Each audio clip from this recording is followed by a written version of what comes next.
College football never stops. When college football news breaks, it breaks on On3. From the transfer portal to the playoff race to coaching changes, the sport is moving every single day. That's why college football fans turn to On3, a trusted authority with real reporters and real communities built around the teams you care about. Find all of your favorite teams and join the community. Get the full picture at on3.com. That's ON and the number 3.com. Time is precious, and so are our pets. So time with our pets is extra precious. That's why we started Dutch. Dutch provides 24/7 access to licensed vets with unlimited virtual visits and follow-ups for up to 5 pets. You can message a vet at any time and schedule a video visit the same day. Our vets can even prescribe medication for many ailments, and shipping is always free. With Dutch, you'll get more time with your pets and year-round peace of mind when it comes to their vet care. Go to Dutch.com to get vet care that is always there for just $92 a year. Not a See, lie. Nick, that would have been the very moment for the Rance Allen run that I had clipped out for audio. Just right there, if she said that would have been the perfect opportunity for it. If you had it. If I had If you had had it. Yeah. I didn't. I took it off the soundboard. I love I do have some TD Jakes, but I'm not going to play that one for you.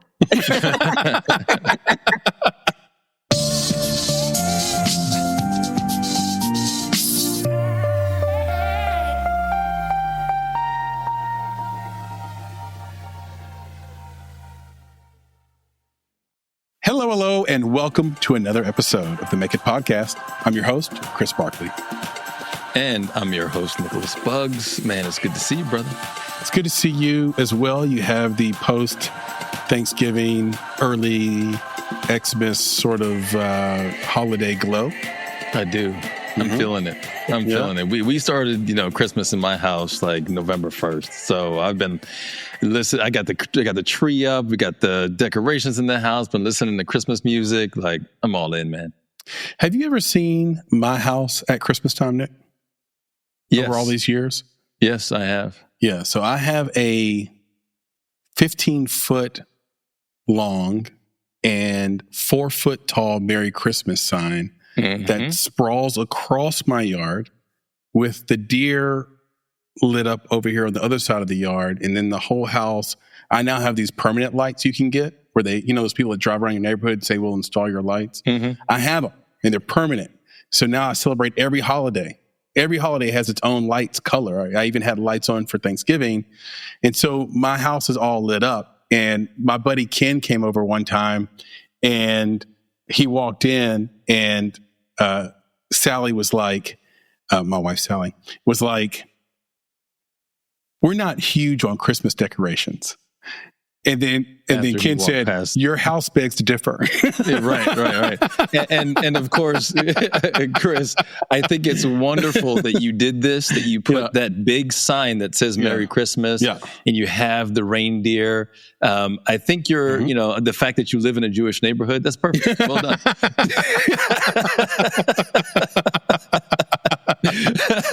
Here's a little fun fact for my Jewish brethren out there. They love Christmas. And even atheists like Christmas because of what it offers in America. Frankly, I've heard many people say it. It's the spirit. You can't not love it. Spirit of the season. That's right. Speaking of spirit of the season, that was producer Papa Bear talking, joining us again, helping us and guiding us on this podcasting journey. Papa Bear, say hello. Hello, everybody. There he is, looking jolly as usual and sounding jolly as well. And we have our esteemed guest with us, Tia A. Smith, producer extraordinaire, director, consultant. She's done it all. You guys are going to hear about it. Tia, what's going on? Hey, how you doing, everybody? Thank you so much for having me. Oh, it is our pleasure. We have been looking forward to this for quite some time.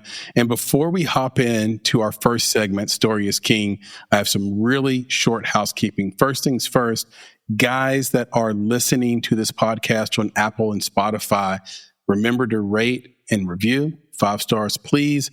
Also, if you're just listening or you're only listening, come find us on YouTube. We have an entire platform there. We can give you more resources. We have giveaways, swag, community posts, everything over there on YouTube. So find us on YouTube by searching for the Make It Podcast. We will come right up. We'll be the very first thing that shows up. If you're watching this right now on YouTube, and I got to get better at this thing, that's why I'm saying it right now as housekeeping, please subscribe and like. That's right. All those things. You may think it doesn't make a difference, but it really, really does. All those things help us grow. It helps us monetize, and it helps us be more discoverable. And the show, frankly, is a lot of work. And so if you like the work that we're putting into this, show us a little love with the subscribe button, the like button, and share a video. Engage with us as well. We respond to 100% of that.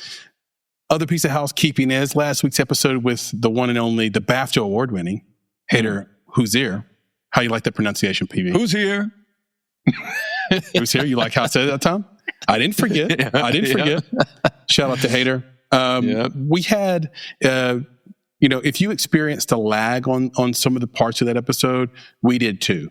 So just want to let you know you weren't going crazy there, and we weren't actually interrupting each other that much. It just is one little spot in there where some of the sync stuff got off. So thanks for sticking with us and appreciate your understanding.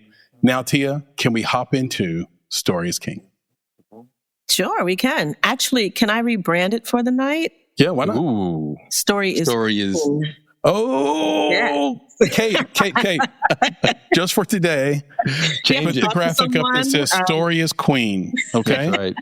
Story is Queen. We're gonna change it. We're gonna change Whoever you need to speak to, you can speak to him for tonight. That's it. Okay, so Tia Smith, what should this audience know you for, and what are you excited about? What are you working on now? Wow. What they should know me for, I've been afforded to do a lot. Produced just about everything except for news and sports. I learned very early I'm not built for those genres, respectively, through internships. And like I said, I respect it all and just definitely targeted more of entertainment and storytelling in that manner. So you may know me from creating a lot of different shows at many networks. And now I've taken all of that and rebooted my production company, Talented Soul Productions, and also started another company, Heir Entertainment, which really drills into storytelling. So I'm excited about it. And out of Heir Entertainment, I have a new short film coming out. It's called The Heir, and it's going through the festival circuit right now. And it is a passion project. They always say that you're supposed to write what you've lived and or heard. And it's definitely something that I lived. So I'm excited about it. It is about a young woman who is grieving her grandmother, and she has to decide what to do with a house and an estate that was left to her. She is the heir to that estate. And with that comes a lot of extremely relatable situations with family. The backdrop is also a neighborhood of gentrification. So what I wanted to do was let people have a bird's eye view of the conversations that African-American families are having about what to do when left in a state. So many times it takes so much time to get into a specific neighborhood, create community, feel like it's yours, and then gentrification comes, and you are not necessarily as welcomed in your own neighborhood. So there's questions of, do you sell or do you stay in the neighborhood to have some kind of presence? So we deal with all of that, and that's something that I definitely lived with on both sides of my family. I was a part of the conversations on what to do with an estate, and those were the questions. And I'm not trying to judge what people do. I just know that it's a conversation. And there's some times where if you stay, that's fine. And there's other times when you sell, you can further the legacy. I know people who have started businesses, who've gotten out of debt, who've fulfilled dreams that they've always wanted to. But I know that while it is a very nuanced conversation, because I drill in on African-American families, I know that it's very universal. I shared it with one of my investors, who is a Jewish brother, and he was like, listen, my bubby had everything tied up, yet the family crazy just came out. So again, there's the complexities of, listen, we need to be talking about this. You need to make sure that everything is set up. The scars that come out as people are gathering, their stake in the ground, like, no, I should be deciding this. I should be deciding this. All of that in 19 minutes happens in this short film. And it's something that I lived through. The main character is basically a smash up of my mother and I. Okay. And I'm trying to tell you that the decisions and the backbiting, and there's joy in it too. There's definite joy, but the things that are quiet, that are also heavy, and the disjointedness of what that can do to a family easily put 5 years on our lives. So I really wanted to resonate with people to say, hey, you're not alone. This is something that potentially all of us have to deal with. But let's get our footing. Let's talk about some of these things. Let's, get our affairs in order. Let's make sure that we're on the same page as far as what we need to do with this estate. And I'm really excited about it. We already have sounds incredible. A lot of inquiries about, okay, this is a short film. What's up? Is this going to be a feature, a series? And, we're just getting the buzz started on it. So It's really excited. And my producer and I already have an outline to a feature. So some really nice things happening. I love that. Yeah, but it's also good to show, exciting. Chris, like stories like this, there's a lot of drama to it, which is entertaining, right? There's a lot of spirit and soul to it, which makes it really personal. But I think one of the greatest things about this, it's what you said earlier. It's relatable. There are so many people who are going through this and may not know of other people's stories. Right. So sometimes when you just say, hey, I went through this too, that provides a sense of comfort. To folks going through it themselves. And I just love, again, how it strides culture, race, age, gender. I mean, I've spoken to so many people, again, when we were campaigning for money or, looking for sponsors, and actually all but one head of my department had gone through it, period. Okay. And their family, as far as, this is the reason why my aunts aren't speaking to this day. Because you have these rifts in families. You know what I mean? And then another person, one of my investors, was like, listen, I'm dealing with this right now with some land in South Carolina, trying to get the family on board. But again, I want this to be a reflective mirror of what not to do, what to do.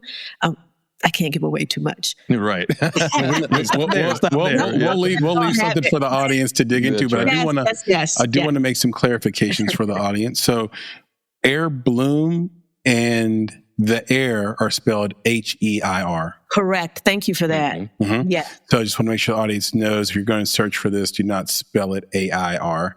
Right. You will not find it, or you will find something else. Second, so I'm gleaning from what you said that this isn't shot, but is any of it shot? Yes. Have you done? Okay. No, it is shot. Okay, so this is shot. This is out. This is something that can be watched.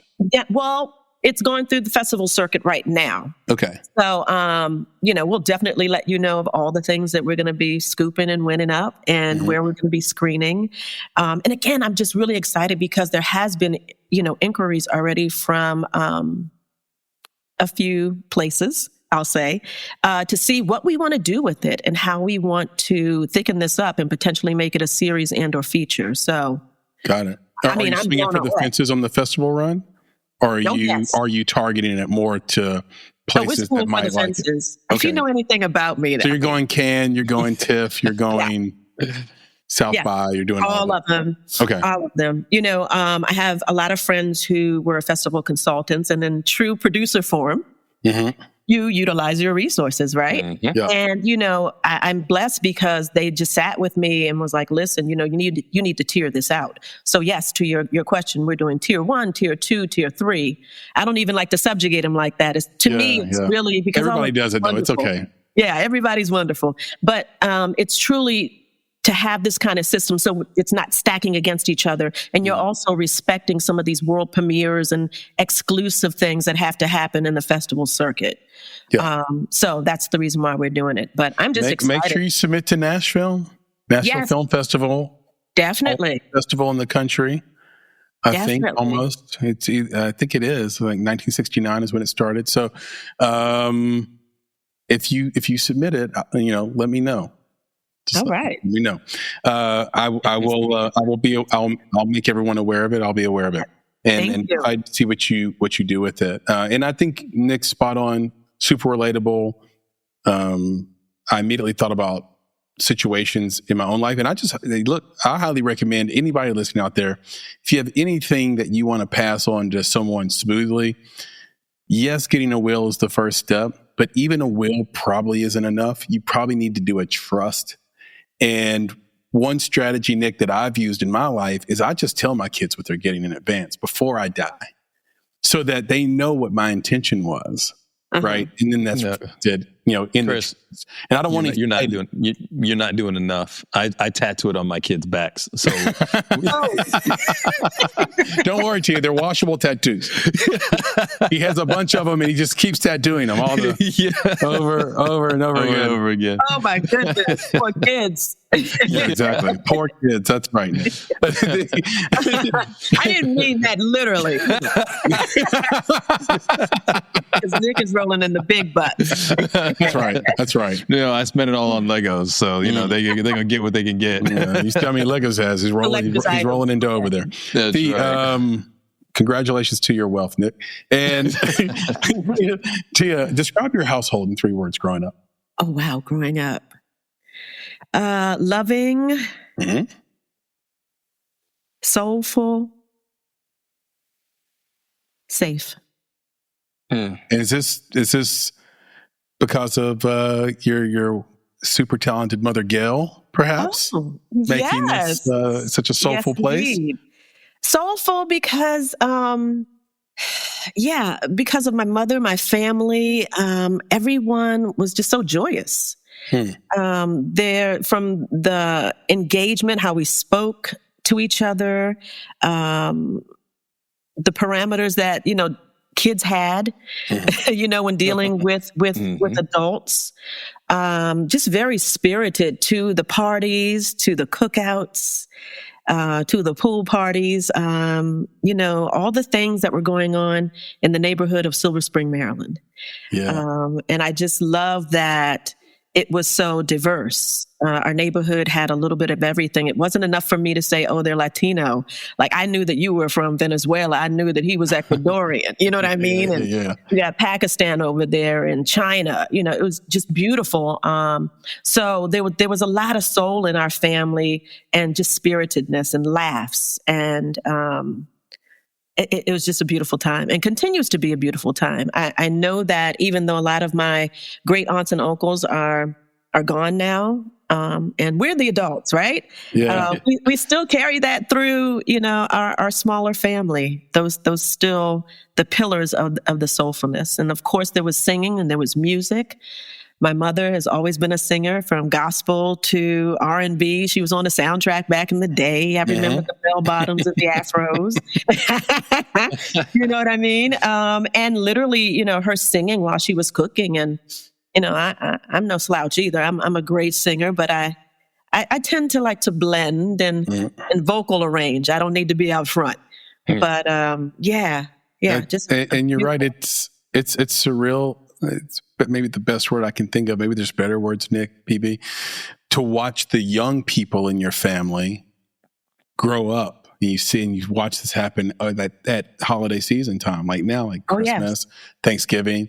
You're seeing people who were children, babies, and now they're raising babies. And you're like, what? When did this happen? When did this? And just sort of watching everybody grow. It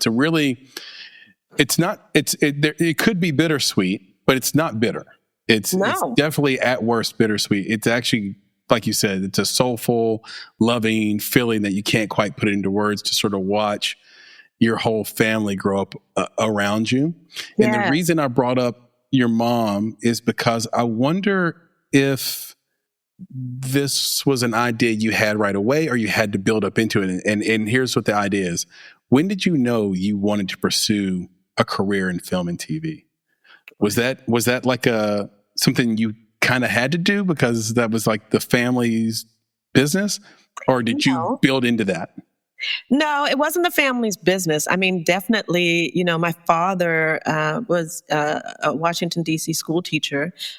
Mom, for many years, and also one of the first Black quarterbacks in Maryland. So he had a big athletic career also with the Pirates. And then Mom, definitely, she worked for the government, for the IRS. Ooh. Hold your faces.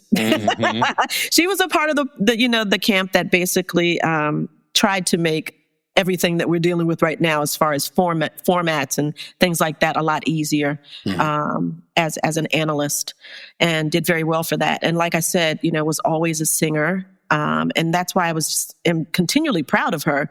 But at 73. She's like, I want to make an album. I've never made an album. And we did that. And it was a wonderful, collage, gospel and R&B and, also, show tunes and Negro spirituals too. So that kind of moxie is where I come from. It doesn't matter, What's how the album's title? Old you are. It's called I'm Free. She wrote some songs, at the age of 73. So, that's how I'm built. I'm built that your story travels many generations, and your talent does also. And for me, and television and film, I was coming up in the age of Oprah. And I did not see a lot of people that looked like me. So the phenomenon that she is what I was attracted to. And a lot of my efforts were to be on camera at first. And I was okay with that at first. But, I went off to school. Actually, also Oprah and Maureen Bunyan, who was a local newscaster here in D.C. And I just loved how poised she was. And just seeing her, like I said, it wasn't an everyday occurrence, more so kind of like how it is now, somewhat. So I just was enamored with that. And also, loving movies, that just intrigued me. So went to school, upstate New York, Ithaca College, and got accepted. We were number 2 at the time, got accepted to Syracuse, but it was just, I didn't want to feel like a number, put it that way. It felt too big. And shout out to Ithaca College, who gave me money for it too. The scholarship love was great. So that's a part of it too. And I just immersed myself. Well, you had to earn it. Oh, of course. Yeah. No slouching here. No slouching. Yeah. But, I just immersed myself in getting cameras every weekend, becoming one of the programmers on the radio station, and, opening my world to world music, to jazz, to hip hop. I mean, I remember playing Protect Your Neck, for the first time, I remember that, and breaking people, and having Nas when he was in town come through the studio. Yeah. So, I was really just baked into television, radio, and film. And those are the beginnings. I did the other thing of having an internship, and that really opened up some doors so that I can get that knowledge on, and some of the relationships and resources that I have. So it's all a part of my story. I love that. Yeah, well, Chris, and I love Nas right now too, Nick, by the way. Nasir. Nasir. Have you listened to any Nas? He's aging like fine wine, bro. Like, he's constantly doing great his stuff. His last 2 albums were great, underrated. He's a storyteller. Insane. And I think he's underrated because he's doing real poetry, which, of course, for me, Chris, I'll say that current state of rap, you don't get real poetry anymore. You get the stuff that sells, that's, it's sex and everybody, Pareto's law, haters, the 80% you see is all marketing, and 20% is good. Yeah. And then 20% has something to say. Yeah. And I will say that for those who haven't done it, you got to check out the Nas and Damian Marley album. A lot of people don't even know that thing exists. It is no, it's great. Amazing. Great album. When did that come out? Years ago. I feel like that was like 10 years ago. Yeah, at least a decade ago. Yeah, it's amazing. So, but yeah, he's awesome. But I did want to tell Tia, because, she's talking about her upbringing and the fact that she was in this place called Silver Spring, Maryland. Right. And it just so happens that I guess from birth all the way through, I think I was in 3rd grade, Silver Spring, Maryland. That's where I was. Yeah, that's what's up. Silver Spring. And what's funny is that I actually did grow up in a Jewish neighborhood. I was in the Kent Mill area. So, Mordechai and Shmuel are my neighbors, so Esther, so a little big shout out to them as well. Right. Yeah. Shout out to your Jewish neighbors, Nick. I love that because it rounds your world. It allows you to know that it's bigger than what you may see in front of you, and you get a chance to exchange and learn. So yeah, this area does that. We were joking earlier because I had my blue vest on. I was like, well, I'm rocking my Papa Smurf right now, and I was one of the only kids in school. Was like, why they gotta make the villain Smurf? Why they gotta make the villain in Smurfs Jewish? And people are like, what are you talking about? I was like, well, Azrael. And you got Gargamel. Yeah. Like, y'all didn't realize what was going on here? Come on now. And people were like, what? And like, I got my Jewish friends back. Y'all tripping. Yeah. Right. You were 10 toes down. And you have the red hat on too. So you were Papa Smurf. 100%. That's it. Okay. I like that. Now, did you know, Nick, according to 23andMe, that I am Ashkenazi Jewish? No, really? Was that just by a little percentage? Yep, in my pinky toe only. Just my pinky toe. Just my toe. On my European side. That's the left side. The left side. So the pinky toe on the left side. Mm-hmm. Not my creative side, not the right side. right. No, I'm kidding.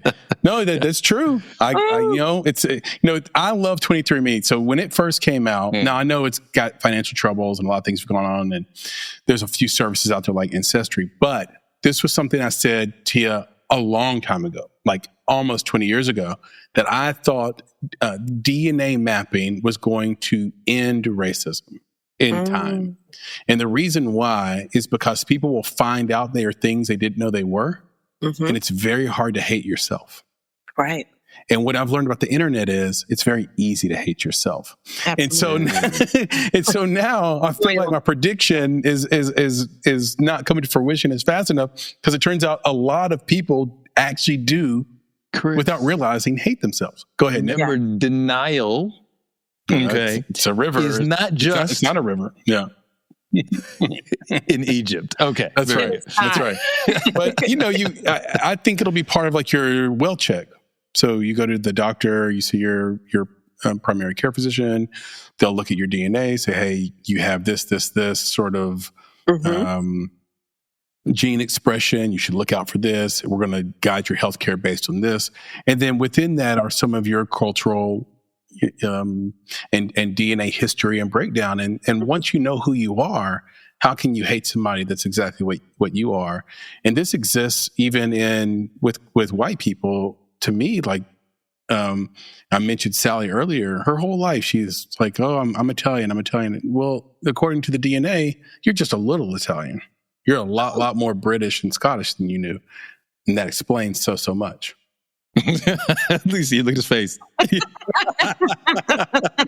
Whoa! You better watch, buddy. Did she watch? What? No. Thank goodness. Thank goodness. Yeah. Thank goodness. Yeah. And Chris, did you say that other service was called Ancestry.com?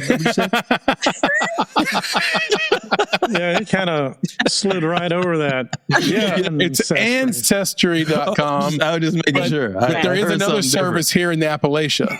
Yeah. Whole different set of customers, guys, and they're doing quite well. They're so profitable. But you can't get it on the internet. That's all. Yeah. They sell you a set of spoons when you sign up. You can play them or eat with them, whichever one. That's right. No, to our fans in Appalachia, I'm kidding. Take a joke. It's a good joke. Okay, a kid. Now, Tia. I love it. This is serious. He's like, no. Listen, well, this could feel like a left turn. That's why I have to be careful here. Okay. I'm ready. Compose. Because I know that you have had, your life has been like a river, speaking of mountains, that goes up a mountain, down a mountain. There's been calm moments and rushing rapids, and it's still going. It's still a thing that you have to contend with. And I know you're a woman of faith. And I'm just curious, this industry, no other industry that me and Nick have ever been in or heard about or Papa Bear tells you no more. There is no industry that can, steal your happiness like this industry when you get rejection. And I'm just curious, when you've been in a dark place before in your career, how did you get out of it? And what was that dark place? Wow. You're right. I mean, this particular field is unforgiving at times. Mm-hmm. And you have to have thick skin. You really do. I would say that there were times when I was living in New York and I was freelancing a lot of different places. And the world of freelance, Mm-hmm. You're there for a certain amount of time. And actually, I was permalance. Everyone makes up these terms, right? So permalance, meaning that you are about 3 to 6 months out, or even 9 months sometimes. And it was about that time to, for my services to be over. And I was out of work easily for about a good 5 to 6 months. And it is only the grace of God that kept me through, because I had come up there on, behind the music was doing another stint of it on the East Coast, because, it's an LA production. It was an LA production. And that's how I moved to New York. They were like, "Kid, you're good. Come on up. We need you in 2 weeks." So I moved to New York and I did the proverbial. I literally stayed on a friend's couch in Brooklyn until I could kind of get my own place. Shout out to Reggie. And, just got things done. And my first assignment was yet another hour of Who Killed Biggie and Tupac.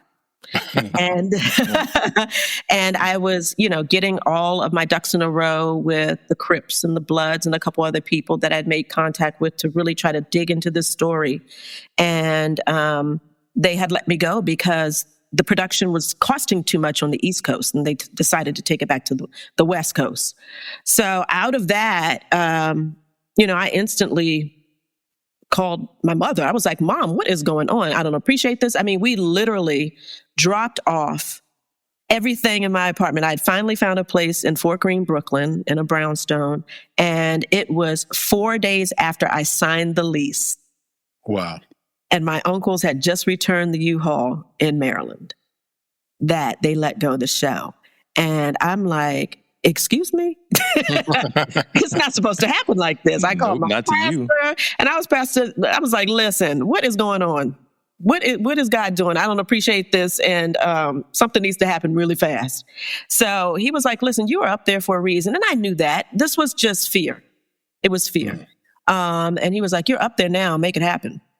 And true to form, I went back into the office the next day at VH1, and they were like, "Oh, you're the girl that we got up here, and now we canceled the show." And that was like the running joke. And I'm like, "All right, I'm not laughing. It's not funny. I need to eat." Yeah, I mean, like, I'm up here. And it was just wonderful, because out of that joke, they started hiring me for more and more projects.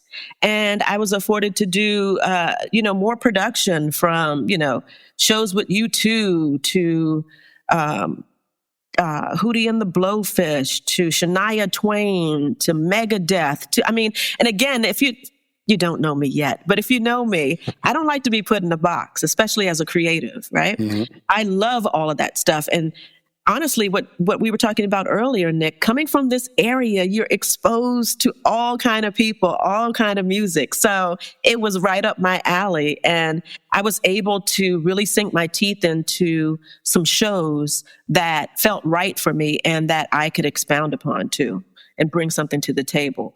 But that was one of the low points. Because there was a question of, why am I here? Am I really supposed to be here? But after I calmed down, I literally, reached out for wisdom with my pastor and fell on my knees and got quiet and remembered who I was and whose I was and kept it moving. And then it was beautiful. It was nonstop. Yeah. Nonstop until it wasn't again. And then guess what? You lick your wounds and you do it again, and you remember who you are and that this is bigger than you and that you're not the first and you won't be the last. So through it all, you literally pick yourself up, you bring your partners and your friends along the way, you make some good work, and you keep your eyes on the prize, period. That's huge. I love that. I love it. Yep. And I love the lick your wounds part. And it's not like this part about it being, it's not all about you. Like, it happens to everybody. It reminds me of the trick Papa Bear taught me to just sort of squelch fear, which is just remember you're one of 8 billion people on this planet of millions of planets in a universe that's infinite, right? Like, what do you have to be afraid of? Absolutely. And so when some people take that and say, oh, well, way to make me feel insignificant. It's like, no, you missed the point. The point is you don't need to be afraid. You don't need to have anxiety. You don't need to fear anything because when you look at the universe in its totality, you realize it's almost farcical. It's almost comical to be afraid. Mm-hmm. So just move forward with the thing you wanted to do and just know that eventually when you knock, sort of universe knocks back and calls back. So, I think that's great. I didn't want any regrets. That's it. Period. You have to go for it. Yeah. I love that. It's fantastic. And this has been another wonderful first time. Story is Queen. That's right. That's right. I love it. Yes. I want 25% too. Thank you. Okay. Papa Bear, get the checkbook. That'll be big. Trust me. Papa Bear, get the checkbook ready for the commission. Nick, 25%. Yeah. Thank you. Can you lay some audience polls on the people? Yeah, sir? we will step into some audience polls, and this one was definitely for Tia, 100%. Mm-hmm. Even put Tia's face out there, let people know who she was. So here's the deal. So I have thoughts, which is why I put this poll out. Like, I got ideas about what the answer would be. Oh, I thought you were just going to stop right there and I have thoughts. And then we can end the show. So I have thoughts about this topic. So the poll is, which would you rather be? And you have two options. First option, a music producer. Second option, TV and film producer. So the results of this poll are 74% said music producer. What? 26% said TV film producer. Now, here's the thing. We're polling our audience, right? We make a show about film. Right. And here you go. 74% of our audience says music producer. Talk amongst yourselves. I wonder why that is. I'm curious. I have thoughts. I'm curious why. I think, and this could be overly cynical, Tia, I think it's because there's a perception that it's easier and the money is the same or better. I would agree. That's the first thing that came to mind. I mean, and still, no one really knows all of the things that producers do. No, so right. I think if they did, they would definitely lean in that direction. I think there's a little bit more sexiness and gloss in the videos and the immediacy of music. I mean, I'm not discrediting music. Believe me, it's a universal language too, that just equalizes everyone. And it's a beautiful contribution. However, what we do is just as strong. But I lean towards that too, that there's a little bit more of an immediacy and a little bit more shine and things like that comes with it. That's a quicker stimulation for people. So I'm gonna share my thought and why I put this out there. Okay.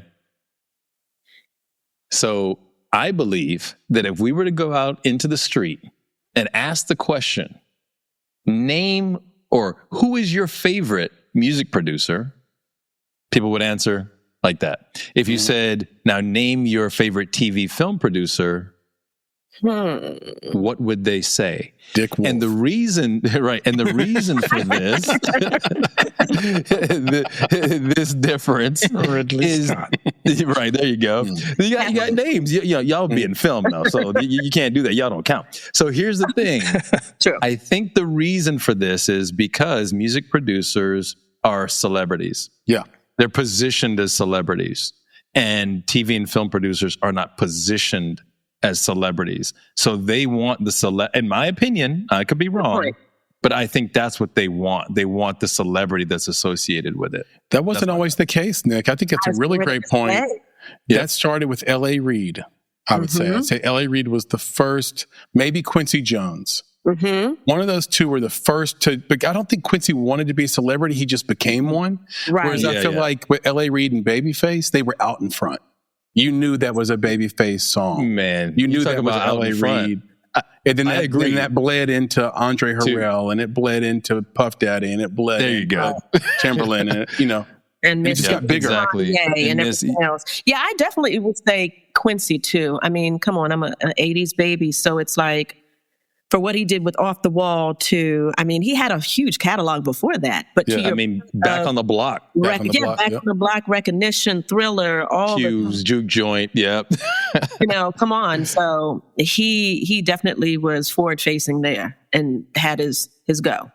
Yeah, and it's not just in black music either, not just in R&B or hip hop, Nick. I think you had you have Trent Reznor obviously in rock that kind of is a celebrity producer, but definitely you had PB. What's the name of the guy who was famous for producing the Beatles? He invented the wall of sound. That was his. There's a movie thing about him, right? Yeah. What's his name? He was famous. Maybe you'll find it. He was a celebrity. Yeah. So I think sometimes when people get the sense that the music, the person making the music is more relevant to what you're hearing than the person performing it, that's when the producer becomes really famous. And look, to me, if you look at the most successful a music producer can be, let's say financially, I don't think that rivals the money that the most successful EP or producer can get. But that also speaks to the cost of the product, I think, as well. Another thing I would say too, just to put a cap on these thoughts, is I want to address the thing I said about it being easy. Yes, I do think producing music is easier. I actually think there are tools and workstations you can get on that will just make music for you, frankly. And then it's up to you to produce it. But because the bar is so low for making music, there's billions of people doing it. So what our audience may be missing in this poll is your chances of being a ultra successful music producer, I think, are far less than being a successful film and TV producer, because it's so much harder, having done both, being a musician and being a producer of film, having done both, it is so much harder to produce a film than it is to produce a track.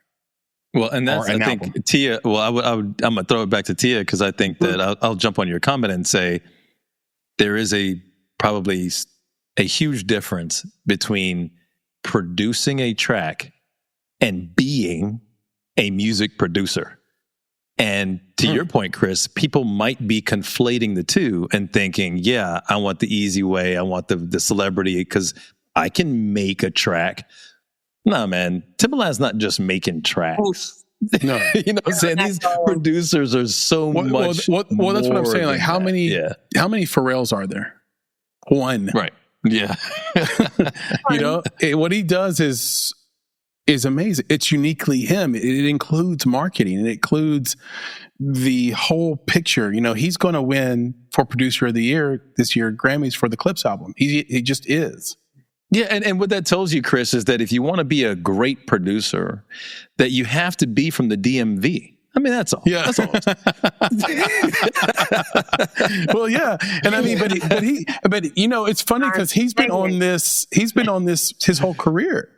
He's just, he stood out from the beginning, he was different and a difference maker. And I'm just saying, when you take that against all the people who are trying to be him, I think that's a very, very vast pool. It is. People I would wanting still to stand defend that. I mean, he is Pharrell, and this speaks to how I like to create. I love and appreciate our anchors, but there's something about discovering the next too. There's so much good stuff out there. And I'm also in the DC chapter of the Recording Academy. Shout out again. And to this actual, this environment of the incubation of how dope we are. I mean, there are people that haven't even been discovered yet that are getting to work and putting it in. So like, yes, he is Pharrell, but there are some people that are making some incredible music. They have just not been tapped into, or either their platform hasn't grown to, the recognition of a Pharrell. Yep. So, Yep, you got it. Just thought I'd add that. By the way, the guy we were thinking of, Wall of Sound, Phil Spector. Ah, Phil Spector, yes. Phil Spector, maybe the first famous producer. Maybe before that was Stephen Foster, Beethoven. Something like that. Anyway, Nick, thank you. This is a fantastic audience poll. Again, the audience surprises us with their answers. I've done that a few times lately where I have to wonder, is it contrarian for the sake of being contrarian, or there's something more to it? We'll keep our ears to the ground on that. But the thing about the poll is there's no right or wrong answer. It's just just the answer. Just the answer, and we can talk about it. What I love about it is, again, if we have thoughts, right, there's ways for us to see, does our audience align with our thinking? Yep. All we have to do is put the poll out, and we find out. There's the data. Yeah, and right. It gives you a chance to reflect inward and say, why is it so hard for me to change my mind? Like it exposes where you're really dug in as well. Mm-hmm. So yeah, I love the audience polls. I love the audience polls. And why don't we take this opportunity to pay some bills, guys? What do you think? I think we should. We've been going strong. Important. Yeah, right. It's important. Right, we've been running this marathon for a little bit. Let's do it. Let's take a little breather to pay some bills. All right, we'll be right back. College football never stops. When college football news breaks, it breaks on On3. From the transfer portal to the playoff race to coaching changes, the sport is moving every single day. That's why college football fans turn to On3, a trusted authority with real reporters and real communities built around the teams you care about. Find all of your favorite teams and join the community. Get the full picture at on3.com. That's ON and the number 3.com. Time is precious, and so are our pets. So time with our pets is extra precious. That's why we started Dutch. Dutch provides 24/7 access to licensed vets with unlimited virtual visits and follow-ups for up to 5 pets. You can message a vet at any time and schedule a video visit the same day. Our vets can even prescribe medication for many ailments, and shipping is always free. With Dutch, you'll get more time with your pets and year-round peace of mind when it comes to their vet care. Go to Dutch.com to get vet care that is always there for just $92 a year. In the entertainment industry, there's a catch-22 all beginning creatives must handle, including us when we began, Nick. And the question is, the catch-22 is, how do I get hired without experience? But how do I get experience without getting hired? Well, here's the deal. Columbia State Community College provides the experience, and they're sponsoring our show today. The Film Crew Technology program at Columbia State Community College on the Franklin, Tennessee campus provides the experience, training, and knowledge to step into the entertainment workforce, continue on in higher education, or ideally, both. The Film Crew Technology Certificate allows you to work in the industry while gaining your degree. Here's what the training includes: set safety and etiquette, pre-production, production, post-production, and delivery. That's almost the whole thing. So from pre to post, Film Crew Technology trains below-the-line workers in the tools of their trade. From cinema cameras like the Arri Alexa 35, incredible camera as you might know, to a loaded 3-ton grip truck, from sound recording to a pre- and post-production computer lab, the Film Crew Technology program delivers hands-on experience. Yeah, man. And as we know, every filmmaker starts somewhere. Your first script, your first shot, your first spark of, I can do this. And at Columbia State Community College, that spark becomes a career. There you can get hands-on training, real equipment, and professors who work in the industry, all in an environment built to help creators grow. From production fundamentals to digital storytelling, you'll learn by doing every single day. So, if you're ready to turn passion into practice and practice into a future, my friends, start your story at Columbia State Community College. And Columbia State Community College is accredited by the Southern Association of Colleges and Schools. In addition, financial aid is available for those who qualify, including the Tennessee Promise and Tennessee Reconnect. That's right. Enrollment begins each fall semester, but space is limited to 20 students each year. So don't wait. No. Apply now. For more information, you can reach out to our guy, David Smith. He's the FCT program director. He's a madman. He wants to give you his phone number. He wants to give you his email address. He wants to give you his website. So here it is. His phone number, 615-790-4410. Again, 615-790-4410. Or you can email him at david.smith@columbiastate.edu. Again, david.smith@columbiastate.edu. Still on the fence? Well, don't be on the fence long. It's only 20 slots. But if you're still on the fence, you can go to www.columbiastate.edu/FCT. As filmmakers, we chase stories across borders, researching locations, analyzing global cinema, collaborating with teams worldwide. But every click, every file transfer, and late-night download needs protection.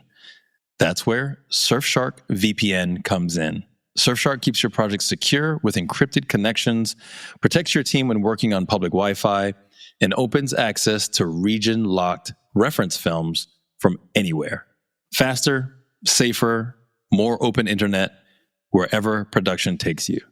Now, when I was in Italy, I tried to stream the Chelsea game, but I got hit with that dreaded "not available in your region" screen, and everybody knows who travels how that feels. But there's a workaround. Of course, Surfshark VPN.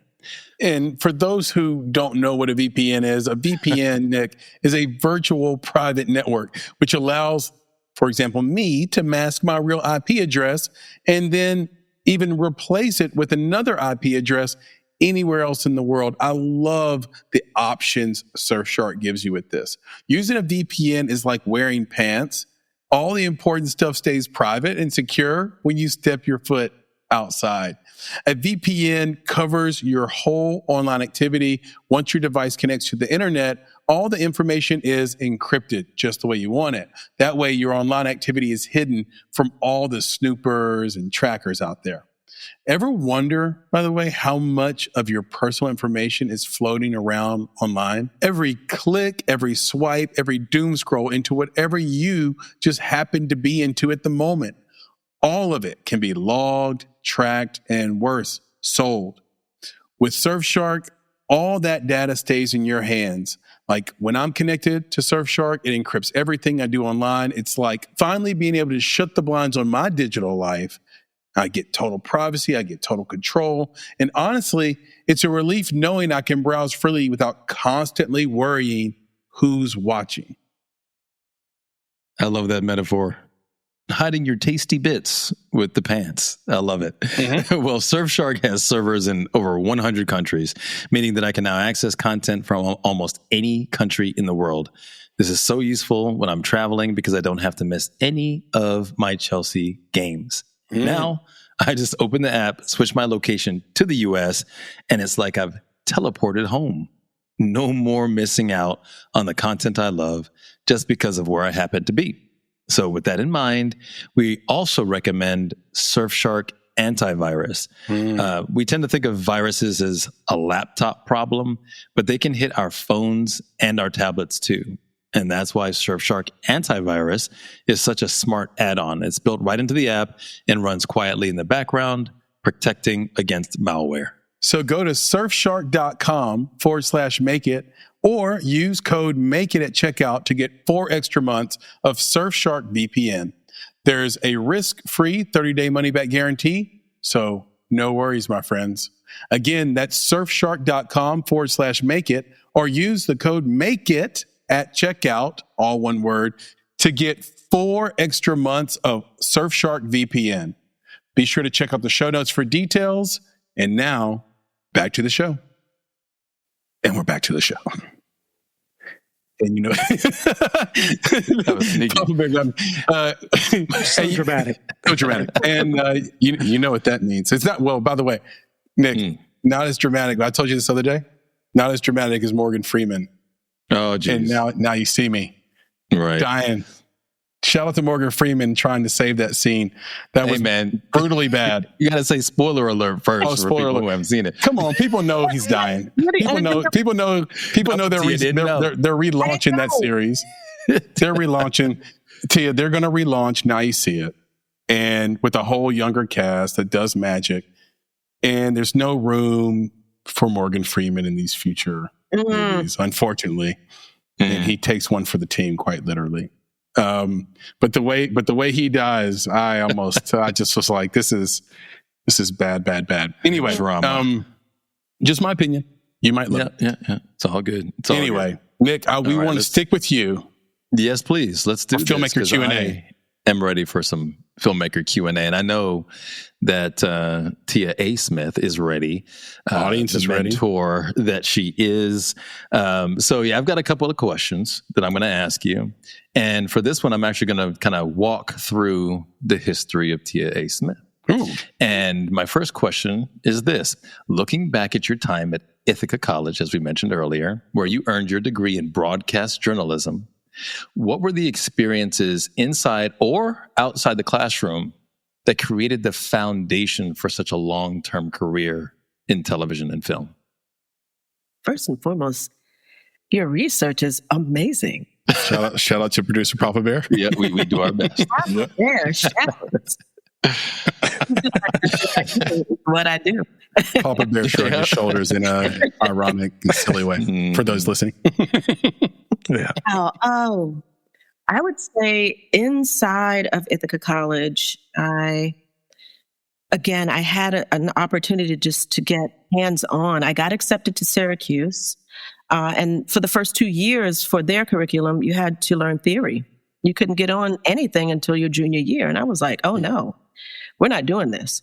So I just immerse myself into getting cameras and renting things out and getting with a motley crew and shooting stuff on the weekends. So that teamwork, and I never really explained that. Again, I was okay on camera, but it was those things like renting out and getting the crew together that I was like, oh, this is producing.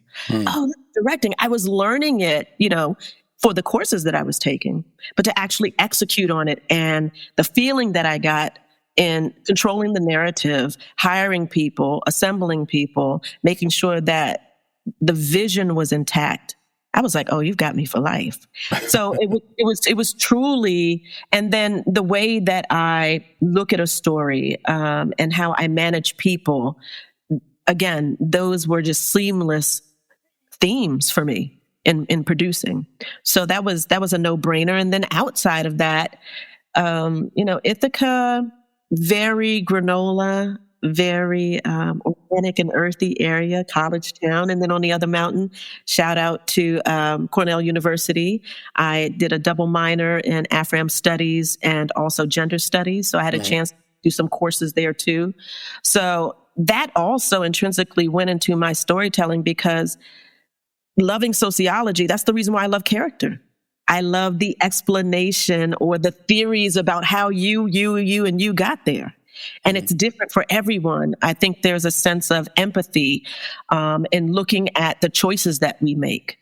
The human story is brutal, and it's beautiful at the same time. So I think that, my love of studying people and characters, going through those courses right there, really set me up to say, this is my 1-2 punch. I'm going to execute thoroughly, and I'm going to be beautiful and broad with my characters. I'm going to forgive them. I'm going to love them. I'm going to hate them. But all in all, they need a voice, and they're representative of who we are. It's our reflection. So that kind of combo really just stirred me up. And it's something that I've tried to take throughout everything that I produce. Now, some of the crime shows that I've done, you may not have seen it or not. But you know what? I still made sure that even when I was developing and doing some of the crime shows that I've been afforded to do, that there was some kind of reflection. There were some tips on the do's and don'ts or any kind of red flags. If you see this sort of person, you need to back away. So again, those are the through lines, the human story, the discovery of it all that I take through a lot of everything that I create. I love it because again, you took well, being a producer requires your engagement, your collaboration with humans. Yes. So not just understanding and wanting to celebrate and showcase the human stories, but you have all of these humans that you are responsible for. Literally. So, right. So having empathy for them and their situations and their individual stories, if you have that, that's probably one of the first and most important things you have to have as a producer. So then helping to bring that to the screen is an extension of your care and loving for humans. I think that's Absolutely. awesome. I know in one production, I was literally trying to make sure that something didn't blow up while literally talking an AD off the edge. Wow. Like I was therapist and producer all in one. I mean, but the beauty of producing is seeing the invisible. It's definitely seeing the invisible and protecting it until it becomes real. That's what an element of a producer is. You're protecting that story. You are the architect. You're making sure that the foundations are there so that people and the draft and the blueprints of the story can really stand up. To me, it's never been about creating projects. It's been about creating ecosystems where people are safe, that the story goes forward. Even if the wheels are falling off, the art isn't flattened to a certain degree, and making sure that people feel safe and that the right people are with you too, your heads of department, they get the vision. Yeah. Once you set that tone on set, it's wonderful. We've heard a lot of nightmare stories like that, Tia, from producers and other people where, and this is so tricky, where they met one person in the hiring process and in the sort of the pre-production process of bringing the team together, and then a different person shows up on set. Absolutely. And it's like, well, what do you do? Even our friend Rashid Stevens, Nick, remember in his Mistake in the Making from last year, his director was fine, everything was fine, and then he just doesn't show up for the short. And I think it was a short film, maybe it was a feature, I can't remember, but he just didn't show up. It was a feature. It was a feature. He freaked out. He said he had basically had a nervous breakdown and couldn't do it. And then Rashid had to figure out how to direct the movie on the spot because everything was paid for. That's absolutely right. And what a wild story. And I don't know even how it's so hard to predict that. A personality shift or someone's mental breakdown or whatever. Absolutely. I mean, there's you have to turn up your spidey sense. But to your point, you never know how you may have to adapt and pivot. And I'm glad that there's some people that can speak art and can speak executive. And I must admit that's something that I very much pride myself in. From the producing standpoint, I know how to make sure that the executives get it and turn on that executive brain. But then also on the artist side, because I am an artist, I know how to turn that on too. So when I direct, it's really seamless. Mm-hmm. Understand? I'm paying attention, even though I'm going to fight for that shot as a director and fight for the time that I need to really craft the scene. I'm also cognizant of, okay, I only have about another hour to get this done, and I'm moving things around in my head so that we can make day, but there's never a compromise. So when you do have that both working for you, it does make it a lot easier. So kudos to him and to, us that can kind of straddle that. Outside of that, you got to make some calls. You got to make them phone a friend. Yeah, you got to phone a friend, and really make some decisions. I actually, when we were talking about producers earlier, and who we could shout out on the movie and film side, I had a chance to interview and speak in dialogue with my mentor / favorite producer of all, Kathleen Kennedy. I'm a part of the Producers Guild, and they were having something in the month of July, maybe about 2 years ago, when she was shooting Raiders. And she was in Istanbul, and she was like, I want to speak to another independent producer, and they picked me, and we just chopped it up, and it was amazing. And I knew this, but the way she said it just was incredible. She said, it's all about pre-production. Yeah. Getting the set and shooting is all sexy. Yeah. The lights are on. All right. We're about to do this, but you better make sure your pre-production is tight, because if you're not, bottom line is that once you get to set, it's about putting out fires and managing people. Like, you are an octopus. Yeah. People have no idea, and they really shouldn't know. Yeah. I have stories of actors and directors that have no idea what was going on behind the scene and how it almost fell apart. Yeah. And even like I mentioned earlier, I'm directing with my short film. Shout out to Gold Morgan and Errol Sadler. I had 2 producers, and I'm like, it takes a special producer to produce a producer. So I was like, shout out to those brothers. But they really handled the set so that I could just walk in as director and make sure I could get what I needed. And I'm sure there's so many stories, and they don't tell me too. They're like, Tia, you have no idea how this. I was like, I don't need to know that. You're absolutely right. Nope, you don't. They don't need to stress you out. They keep that. Yeah. Right. Yeah. That's what I'm doing over here. The remarkable thing about that, Nick, is that she, like Tia, you're able to get something good out of it. Like the 2 examples I gave, I think it really hurt the project in both cases. But, the real skill set there too, going beyond just being able to be flexible, is how do we, like you said, honor the story. So kudos to you on that. Nick, yeah, go ahead. Sorry, I just wanted to mention. No. Yeah. This is perfect. I love it. We create conversation here, right? In our authentic selves. Sir. So, okay. So question number 2. Yes. When you stepped into your role at BET, you were working at the intersection of culture, music, and television. What did you learn in those early leadership years about managing both creative output and cultural responsibility? Wow. This is great. These questions. My goodness. That's a toughie right there, though. Yeah. Well, you're talking about a time when, and specifically when I became a leader at BET. That was one of my internships that I had junior year. And it was in the videotape library, which was the McDonald's of the place. You had people flying in, asking for tapes and all kind of attitudes and interestingness and how they spoke.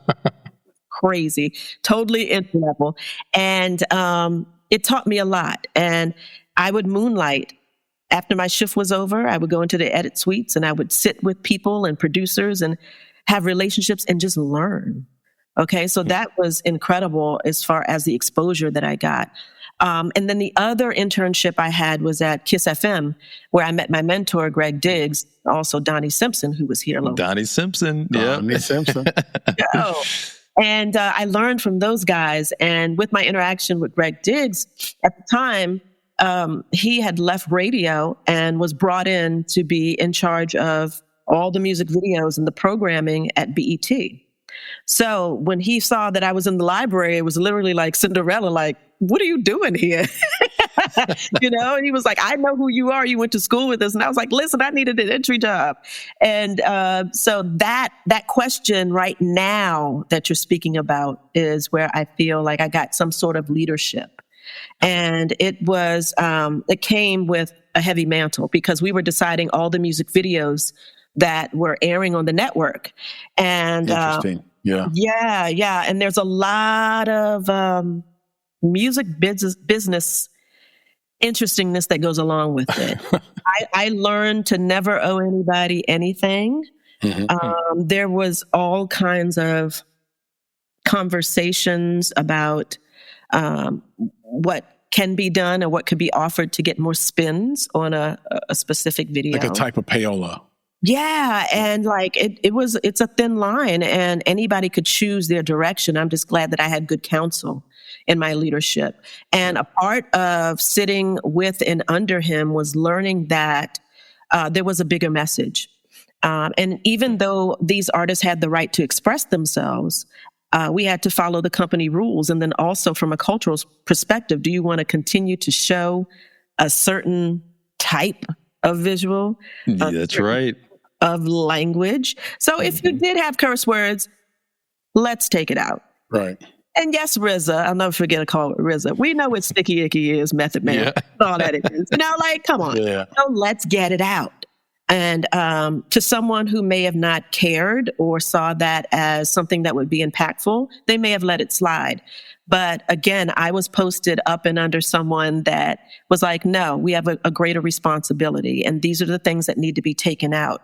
So again, I've had these people that have been in my life throughout my career that have, along with good home training, and just a sensibility of the bigger picture, that have allowed me to stay the course and to know that things are bigger than me and that there is a responsibility to everything that you write. There's a responsibility to everything that you shoot and how you shoot it. And there's a responsibility to how it will affect someone. So you need to be aware of it. Yeah. And Chris, we've had this conversation a lot. I have this conversation more often than I care to about the current state of Black entertainment. So it's always a tough one for me because I feel like do you mind taking a moment to get on your soapbox, please? Oh yeah. I don't want to be on it too long. This ain't about me. But I just have to say, it's just I watch, I listen, and let's do a brief soapbox. So my brief soapbox is, I think it was the last BET awards that I watched, music awards that I watched. I noticed that there wasn't a jazz category. I noticed that there wasn't a blues category. Almost criminal, right? I noticed that there wasn't a classical category. Right. I noticed that there wasn't a country category. All the things that show the varied cornucopia of expression that the African American culture is known for is absent from Black culture. If you hear what I'm saying. Mm-hmm. So that has been my concern, and I've been on that soapbox for a while, even as my children are growing up and they're listening to music and they're watching shows. I'm very much attuned to what is that saying to you? What is that saying about who you are and what your culture is? Mm-hmm. And I feel like some of those guardrails that you mentioned from a time ago may not exist anymore, or maybe not in the same way that they used to. And it saddens me. Yeah. Well, technically, and not defending, but it's just a fact that show was never really posited for that.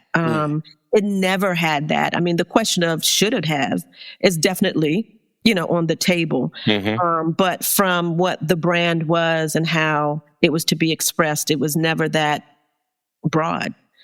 To have all of those different genres. But I know. I mean, I definitely hear you. And that's the reason why, even though we had those guardrails, and I'm on a soapbox with it too, there's a part of me definitely as an artist and a creative, I don't want to box anybody in. Just right. Like, people could say, oh, everything that's going on with, drill rap and all this other stuff. And, some people have just aged out. I think it's definitely an expression, needs to be heard, because I remember hearing about hip hop. I mean, I'm a hip hop baby, and my uncle didn't like it. He couldn't stand it. He was like, this is crazy. But guess what I did? I played some Gangstar back in the day, like when I was a teenager, who did that Jazzmatazz album. He was That's right. This stuff's not bad after all. You know what I mean? I think that every genre has their question of like, what we did in the past was this, and how are you evolving, or maybe they wouldn't say it was evolving, but I think that every generation goes through it. My issue is that I want to see everything on the table. Exactly. Like, yes. So, we had Tribe. I think that's what you're saying, Nick. You understand? So because the industry has just narrowed it to one offering, that's the problem to me. But I believe that the offerings that are there, it needs to be there because it's saying something. It's a reflection of our world. Trap and the whole nine, like, let's get it. But it should not be the only offering for us. And exactly. be seen as that this represents us, period. Because we are a lot more, that we're not a monolith, period. So, give us the offerings. I love it. I'll stand if there's room on the soapbox, but I get down a little bit. I appreciate you. I left a little space, you know what I'm saying? Like I said, it's not just about me. All right, let's move on to question number 3. So, your time at Viacom as a showrunner and producer meant balancing vision, logistics, and large teams, which you actually mentioned earlier. Mm-hmm. What mindsets did you develop during that period that you now consider essential for moving from a content producer to a creative leader? Well, to me, I was actually having that mashup at the same time then, to tell you the truth.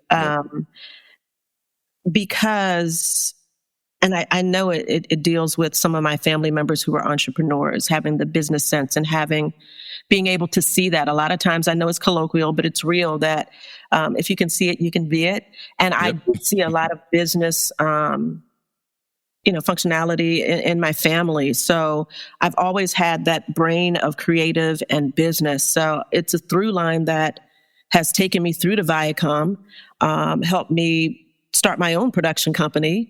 And then I went back on the inside for another network job where I was over, I was one of the executives from the network that was over the Image Awards and worked in tandem with other executive producers that we hired. And I mean, that credit list was easy, 140 people that I was over. You know what I mean? So you take both of those brains in and mixed with listening to people, hearing what they need, making decisions to make sure that the show goes off properly. Mm-hmm. So I don't want to say it's not easy, but it does somewhat come easy to float in between both of those worlds. Okay. Yeah, I love that. And it's both sides of the brain, as they say, right? Yeah. Your ability to do that and to balance it well, I think is wonderful. And that actually leads me into this next question, which is perfect. Yeah, I know that, Chris is normally segue man, but, come on, segue queen just rolled up. So just got to say it. We're queening all the queens, your kings. She's been doing it. She's actually been doing it all episodes. She may realize it. You may realize it, but you've been came from her gender studies. Yeah, that's it. He's on top of his game. Me and Tia, almost the same thing.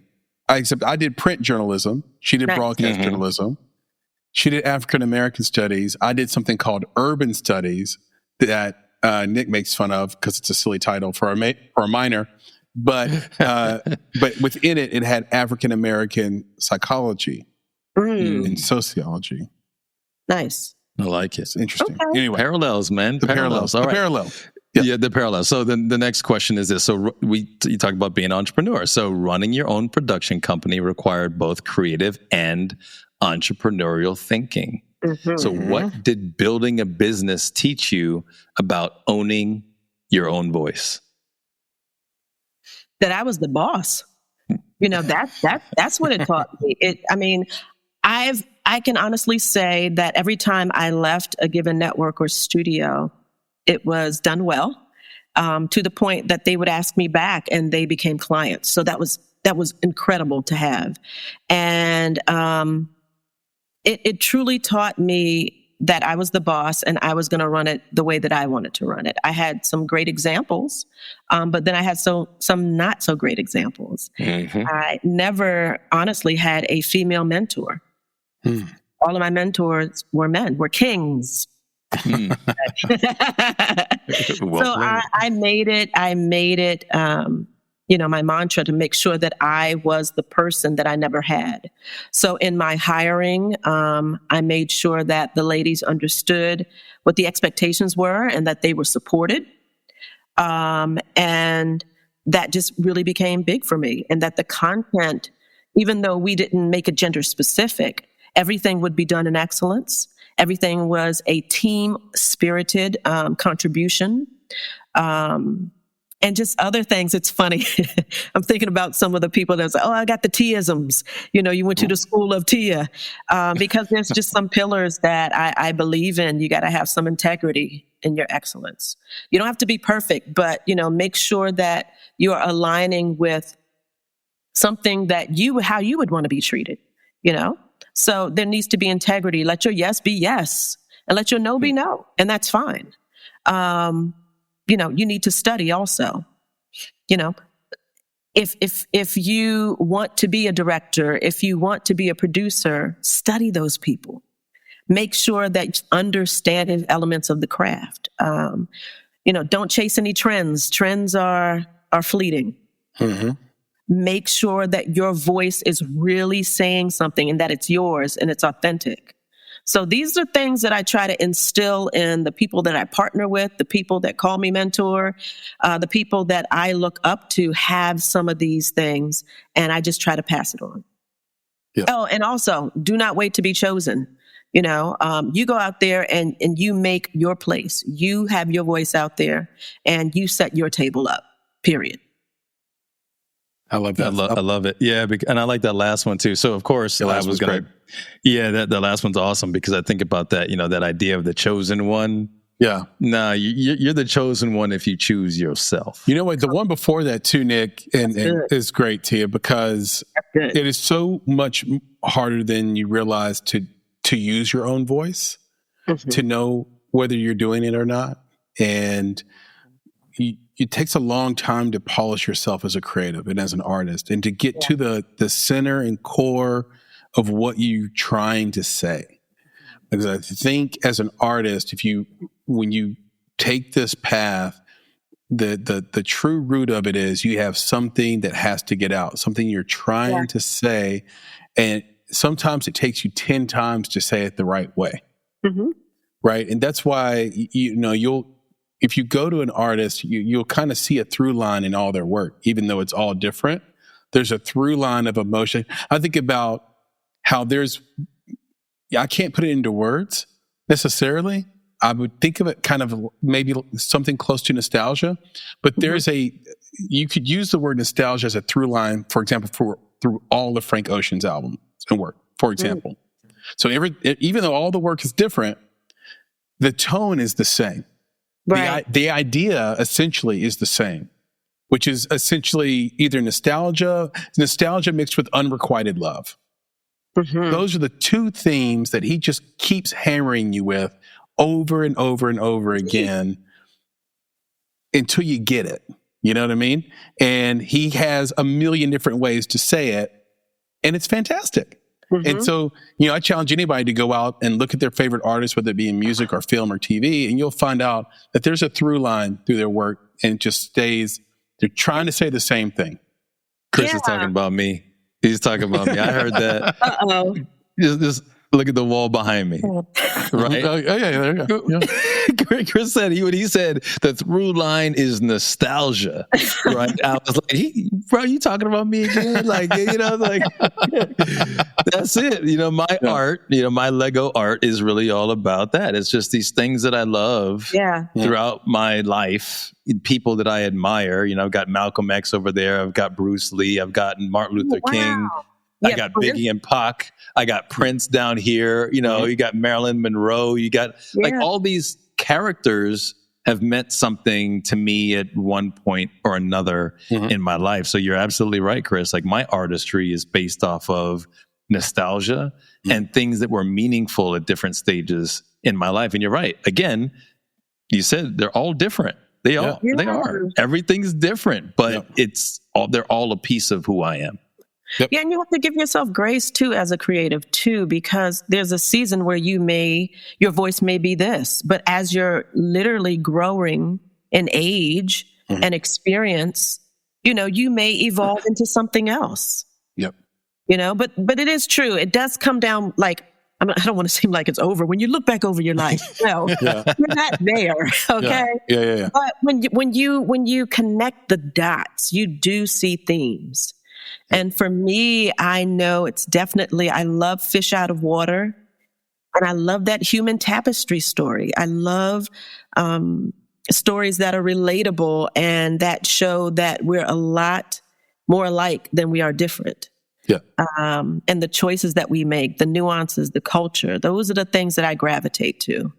You mentioned working with Hootie earlier in the conversation, and Hootie and the Blowfish, led by Darius Rucker. And I just thought that we should just mention that And you were saying that in the context of being open-minded. Mm-hmm. Enjoying a lot of different, don't put you in a box. And I just wanted to be on the record here on the Make It podcast that Darius Rucker tried to do R&B before he did country after he left Hootie. And we did not, we as the Black community did not accept it. And had we been more like Tia, he, as a community and as music lovers, he would be an R&B artist today, not a country star. Wow. But maybe it's for the best because he really is a country star. He's a star. He's a star. Yeah. Well, you know what? I'm not saying I'm glad that it happened, but he flexed his muscles in that. Mm-hmm. And if he wanted to, I would encourage him to continue to do it. Yeah. It's real about your reception from people, but as an artist, why not try it? And he may want to after, he has every right after country if he wants to do Chris that. Gaines with Garth Brooks. Oh, okay. One of my favorite albums of all time. He was shamed. He was shamed for it. And, he was. And he has buried the fact that he did that album. Yep. It's so he did hard not to take find. the Tia approach. Lost in You. Come on. Lost in there may not be a better saying song by country or by any it's one of the greatest pop songs you'll hear. Yeah, it's amazing. Shout out to Don Was, I think is who produced that. So Lost in You. If you can find, and I don't know if editor Kate can. We might get dinged. Find a track, but find it, or just find a picture of Chris Gaines and put it on Chris Gaines. Chris, and remember, he used to walk around town. By Chris Gaines. He used to walk around town as Chris Gaines. He rolled up. I think it was after my graduation. He came to that same restaurant that I was at as Chris Gaines, and for a while, you could hear that song like at the grocery store. Yeah. And I will tell you, everything stops for me when I hear that song. Yeah. And my wife would be like, baby, come on, we got to go. I'm like, no, we don't. Piano. We're going to listen to Chris Gaines. Yeah. I love it. And, he was a country star, and then he wanted to give this sort of rock persona, and Chris Gaines was all dressed up in black and in leather. And I think it was kind of like that audience's first sort of dipping their toe into, hey, we don't want this. Mm-hmm. This woke stuff. That word, oh my God. No. It was such a departure. That's what it was. Yes. It was such a departure. And remember, he lost a lot of weight. He lost a lot of weight to be Chris Gaines. It was a little effeminate for the audience, I felt like. And they totally rejected it, Tia, and it was a good album. Yeah. Great song, good album is what I would say. Is classic. Yeah. Anyway, did you do it, Nick? I did the thing because I thought it was perfect to end on that note from Tia. Right. Because honestly, my next question, if I were to have one, was to get into that place of advice. And she did that perfectly. So I love that for our audience to get those Tia-isms that they can take with them. As I knew she would be a mentor to this audience, she did the thing. So I'll say that I did the thing. Filmmaker Q&A. This was another amazing one. Thank you, Tia, for your thoughts and your insights and your advice.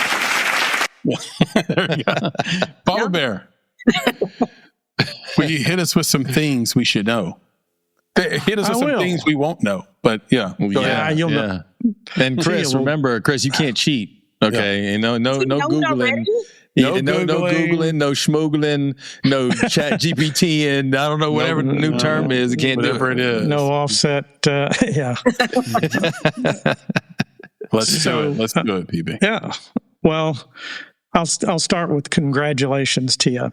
I don't think we've brought this up so far, but in September you were inducted into the Gospel Music Hall of Fame. Yes. Right. There we go. Thank you.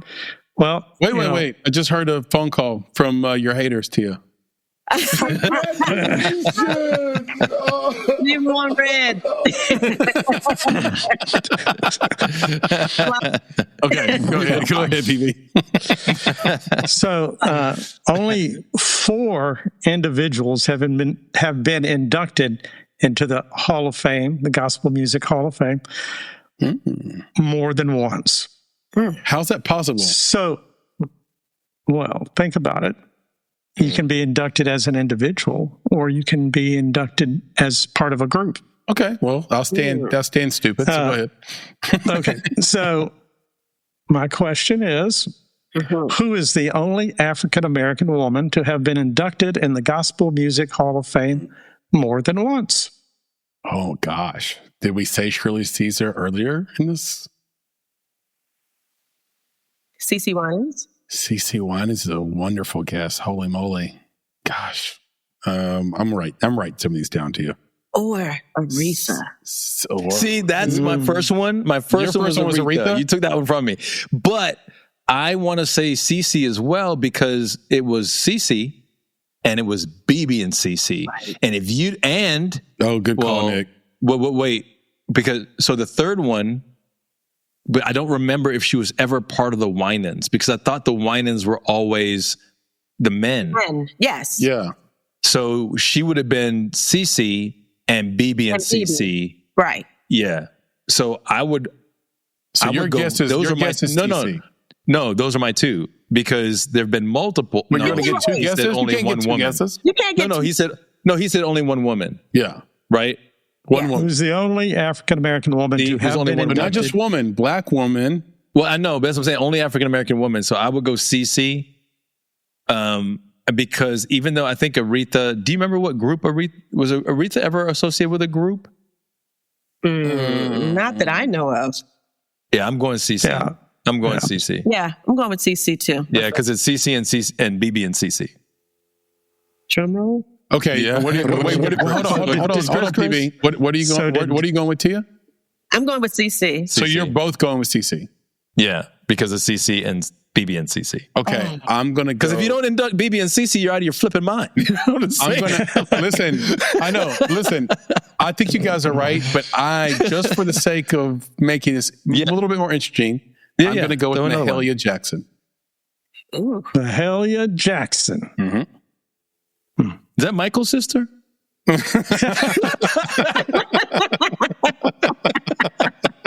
we go.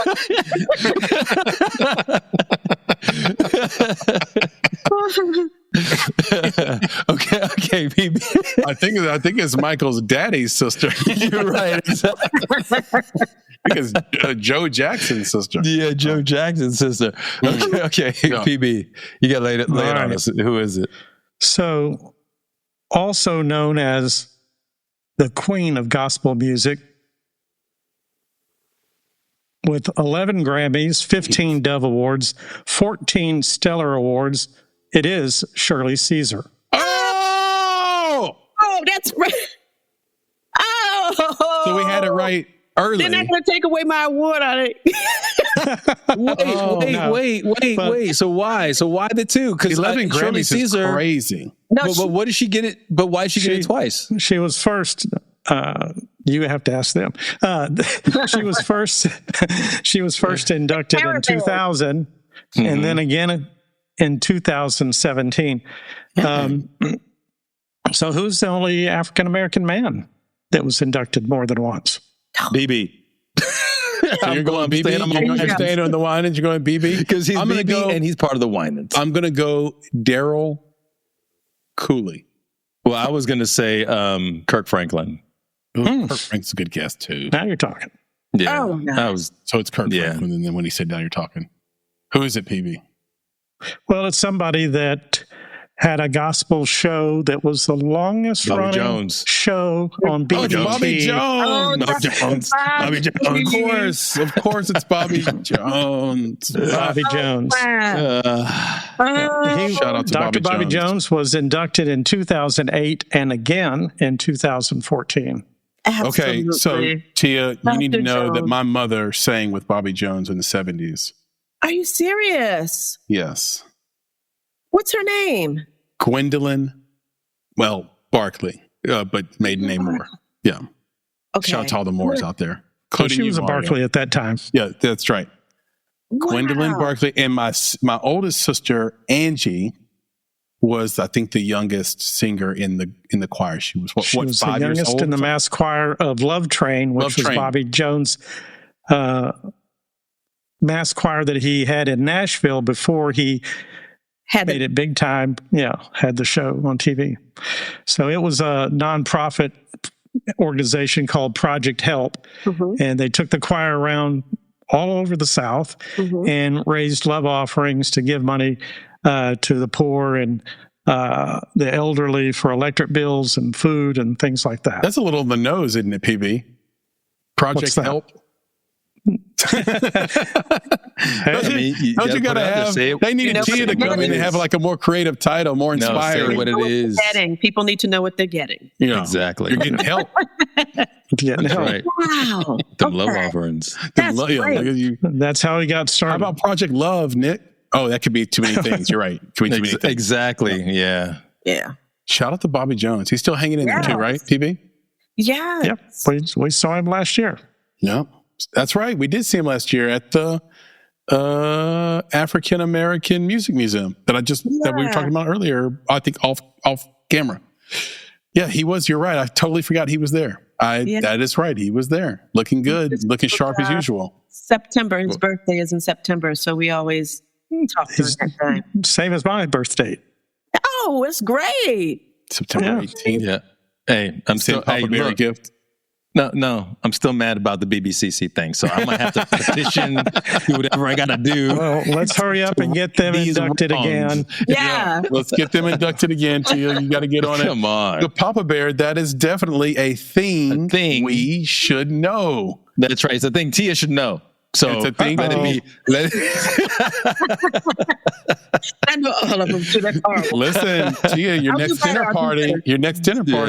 That's right. You got a conversation starter. Definitely. That's right. Did you know? And everybody's going to guess Cece. That's right. And you're going to shock them with Shirley Caesar and with, of course, Bobby Jones. Thank you, PB, for another incredible thing you should know. By the way, before we go to clear the set, Tia, PB, do you care to tell the people that are watching and listening what your background is today? You mean the fact that he's like German and like all that kind of background? Is that what you're talking about? Or yes, of course, heritage-wise, but of course, but also literally his virtual background on the show. Yeah, that's interesting, PB. Oh. What is that? I see I'm not sure what that is. Oh my goodness, no you didn't?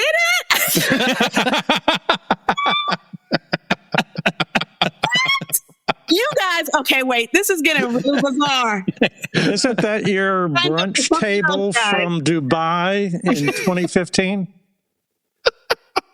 I love when Papa Bear does this. Wait, I love how he went like this. Yeah, he did. Just lean to the side and reveal the chair. Papa Bear worked for the CIA. Not anymore now that you've outed me. Yeah, right. now you've done it.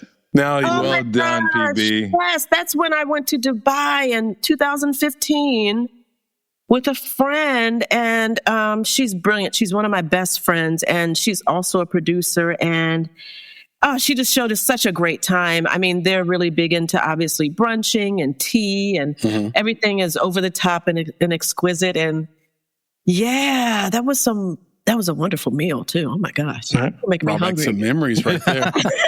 Was it free? Not until you did the link. Yeah. It's amazing how good the food tastes when it's free. Well, that's right. Well done, the glass should have been a tip off there. Yeah, those are enormous glasses. I actually thought that was a vase. I know, right? It's a goblet.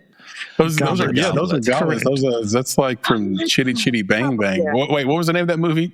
PB, where it's the goblet. No, it wasn't Chitty Chitty Bang Bang. The Court Jester. The Court Jester. Yeah, go see with Danny Kaye, who is still alive. Danny Kaye. Oh yeah, 99 years old, right? Well, Dick Van Dyke's got to be. No, I'm sorry. I'm thinking Dick Van Dyke. Yeah, I think Danny Kaye is passed. No, Danny Kaye passed. Yeah, Dick Van Dyke is still kicking. That's right. Yeah. Good job. Shout out to Dick Van Dyke. 100 years old. Real quick, and he looks like one of the characters. 99. He's either 99 or 100. Right, like in one of his movies, like he played an older person. He looks like that character. He looks like the character you played. Yeah, he looks like the older character he played in Mary Poppins now. I'm like, that is crazy. That is actually kind of nuts. And now I'm going to have to look it up. Editor Kate, if you could find a picture of those two things, Dick Van Dyke in Mary Poppins, and then a modern day picture of him and put it on the screen, that would be great. Unbelievable. Tia, are you ready to clear the dang set? Let's clear the set. Let's the dang set. I'm not ready. We need to keep going, but yes, let's go ahead and clear the set. I know. I'm sad. I'm having such a good time. Yeah, it's been a fun adventure, right? Like exactly. I love this. How far south do you have to go before dang turns into dern? Whoa! Right. Better watch your mouth. That's the thing we should know. It's so bad. It's good. Wait, Chris. How far west then do you have to go to turn your dang and your dern into a dang gum? Oh my God. Oh. Okay, we're stopping it right there. Party foul. Party foul. I feel like the north. It is like somebody's chewing on something when they say it. In the words of Charlie Brown, good grief. Wait. I got to give this one to you because I've never dropped this one on you before. Okay. And Tia mentioned South Carolina earlier, and we're talking about the dang and dadgum and then the dern. Okay, hang on. I got to compose myself real quick. Okay, for those listening, Nick is crying. So my grandfather on my mother's side, it looks like he has an allergy. When he got upset with us grandkids, he would be like, "Corn funnet." Corn farted. Corn funnet. That's South Carolina. Wait, again, and I told my mom this, why granddaddy always say. He's always saying corn funnet. Like I looked it up. I can't find it in the dictionary. Like I can't find it anywhere. What does that mean? I've never heard this. She told me one day. She said, "Nicholas, he is not saying corn funnet. He's saying confounded."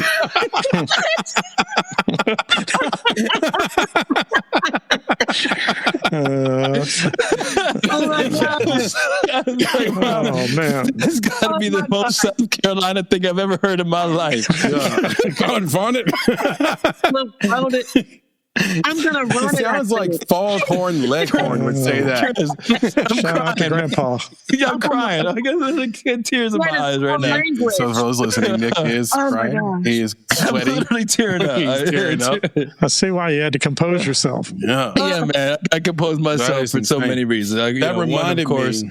Is hilarious, and of course, too, my grandfather is no longer with us. Shout out to your grandfather. So I'm sure some of his spirit is coming through my eyeballs right now. Yeah. Thank you for leaving us with that, man. Senior grandfather Bugs, amazing. Man.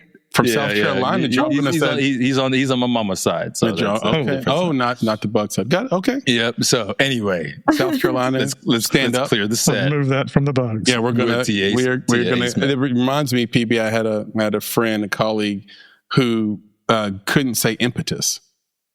He'd say impetus, and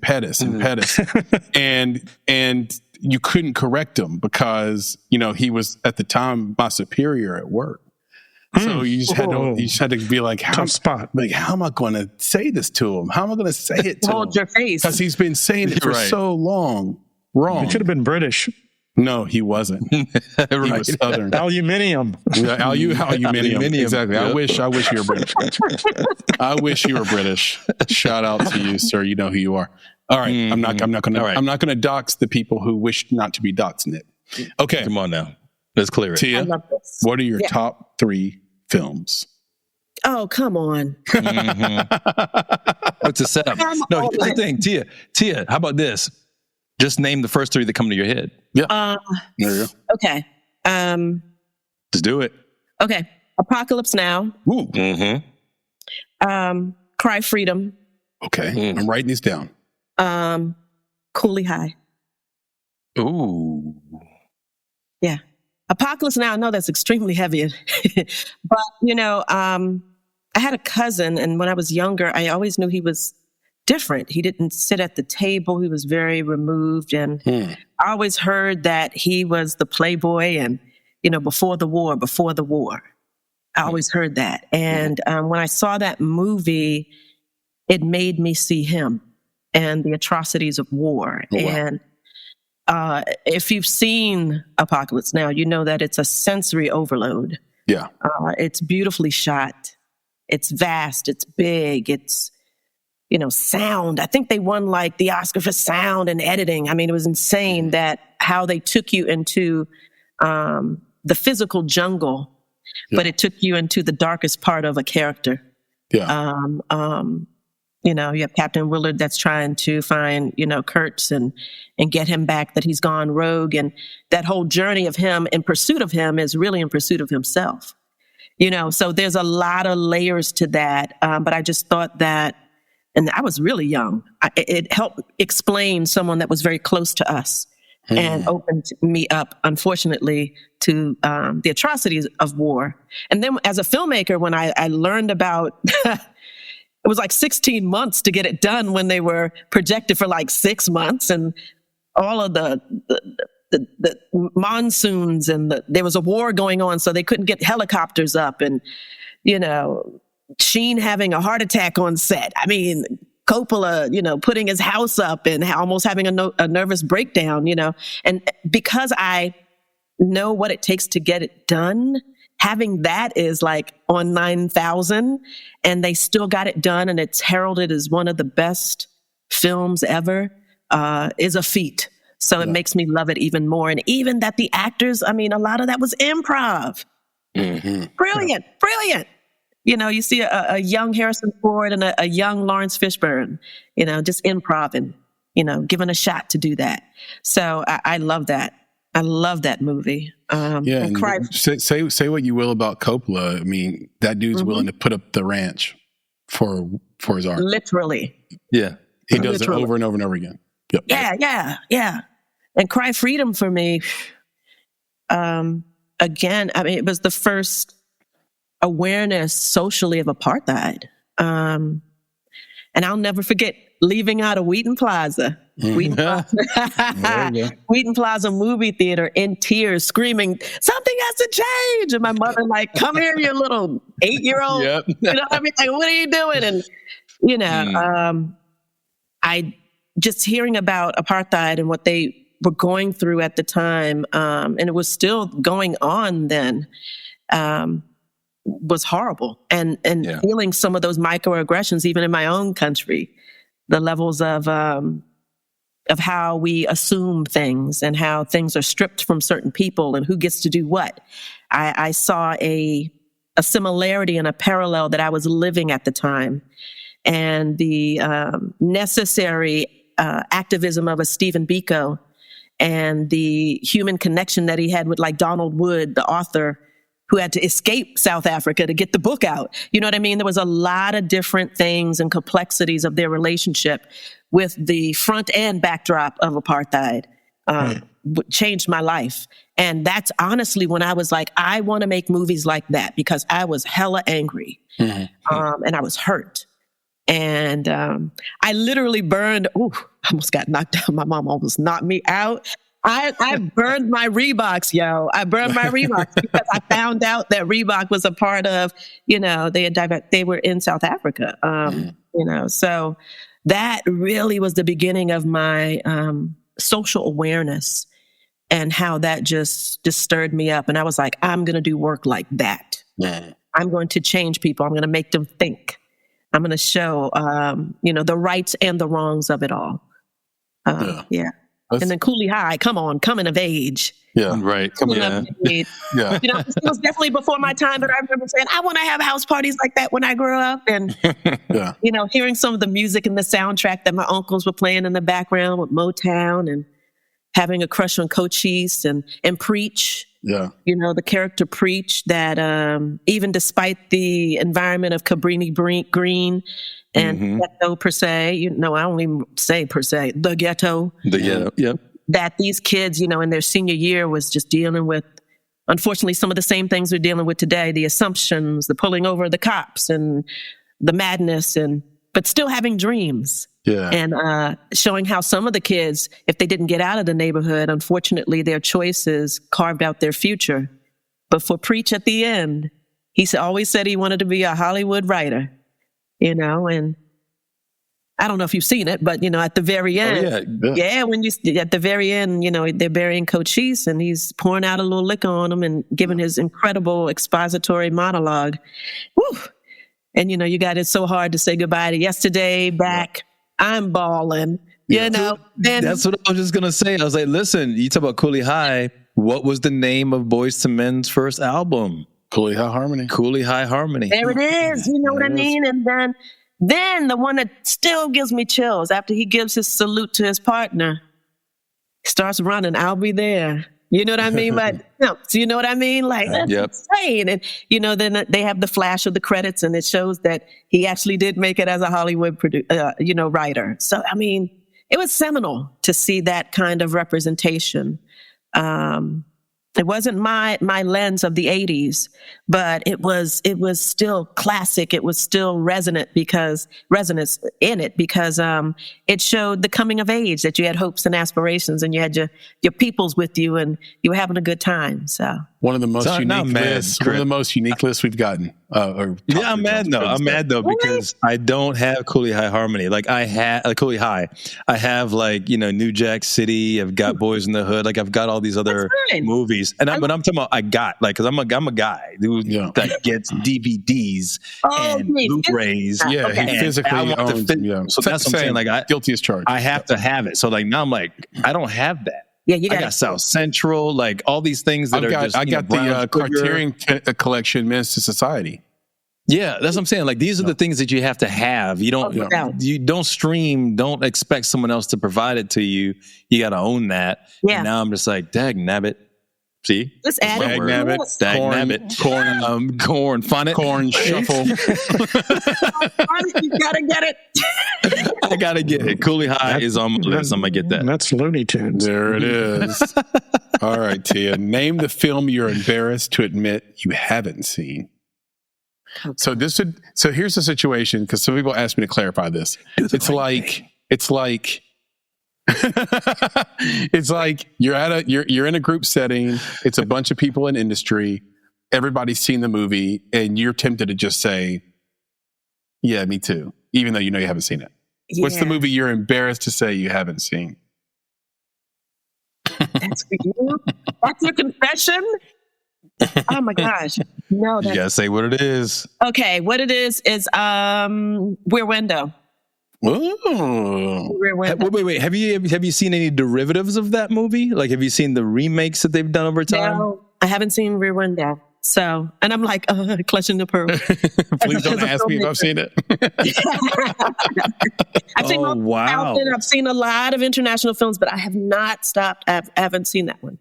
There's so many aspects of that film they're so good. Mm-hmm. That it is worth a watch. Like, you haven't seen it yet. You're talking about it now. It's worth going out and either purchasing it or streaming it or whatever. This episode comes with homework.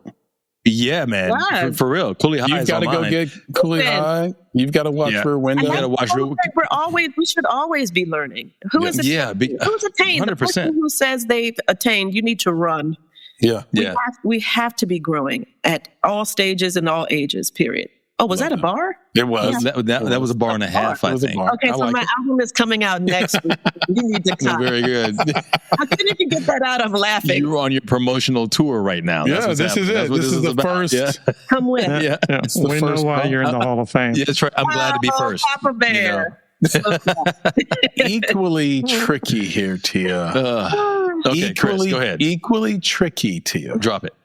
Okay. Drop it. Name the film everyone loves, but you hate. There's a few. Okay. When the eyebrow goes up. Everyone loves. I don't know if everyone loves it, but I was absolutely mad when I saw this. I didn't like Baby Driver. I could not stand it. I was so upset. I was like, were you mad because you expected more from Edgar Wright, or were you mad because everybody loves Edgar Wright so much? I'm just, I'm mad that it got made. I'm mad that there were other scripts in the pile, sir. And I couldn't stand it. It was a joke to me. It was over the top. It was, I love a good push and zoom for drama, but it was just too hokey. And, I like campy things, but that, I don't know what that was. And I'm still mad about it, obviously. Yeah, and one thing you said about Baby Driver, there's not a lot of movies like it. So it's kind of, I get what you're saying about that. The guy has he's like a music savant, and he's using that to, okay. I did see Running Man, the new Edgar Wright film. And it's sort of getting mixed reviews too. I think a lot of Edgar Wright fans kind of want more from him. But I thought it was good. It just wasn't great. And see, that's another topic. Can we make anything new? I mean, I love nostalgia, but again, hold on. We need to go to the sociology of things. Actually, this time period is still, we're on the very edge of getting rid of my sensibility as far as Gen X. This is a business thing too. There's a recall in business that hopefully leads people to, garner business. Yeah. So, pretty soon you're going to be seeing some of the 90 nostalgias over the next 5 to 10 years, so that it is a marketing and business technique. But I'm kind of getting tired of even seeing some of my nostalgia. I mean, especially as a creator, I want to see something fresh and new. There's enough stories out there. And some things you just need to leave alone, please. Yeah, but Chris, did you see what she did there? I don't know, PB. I don't know if you picked that up either. What? Like Tia's got skills, and she sometimes don't even know she got skills.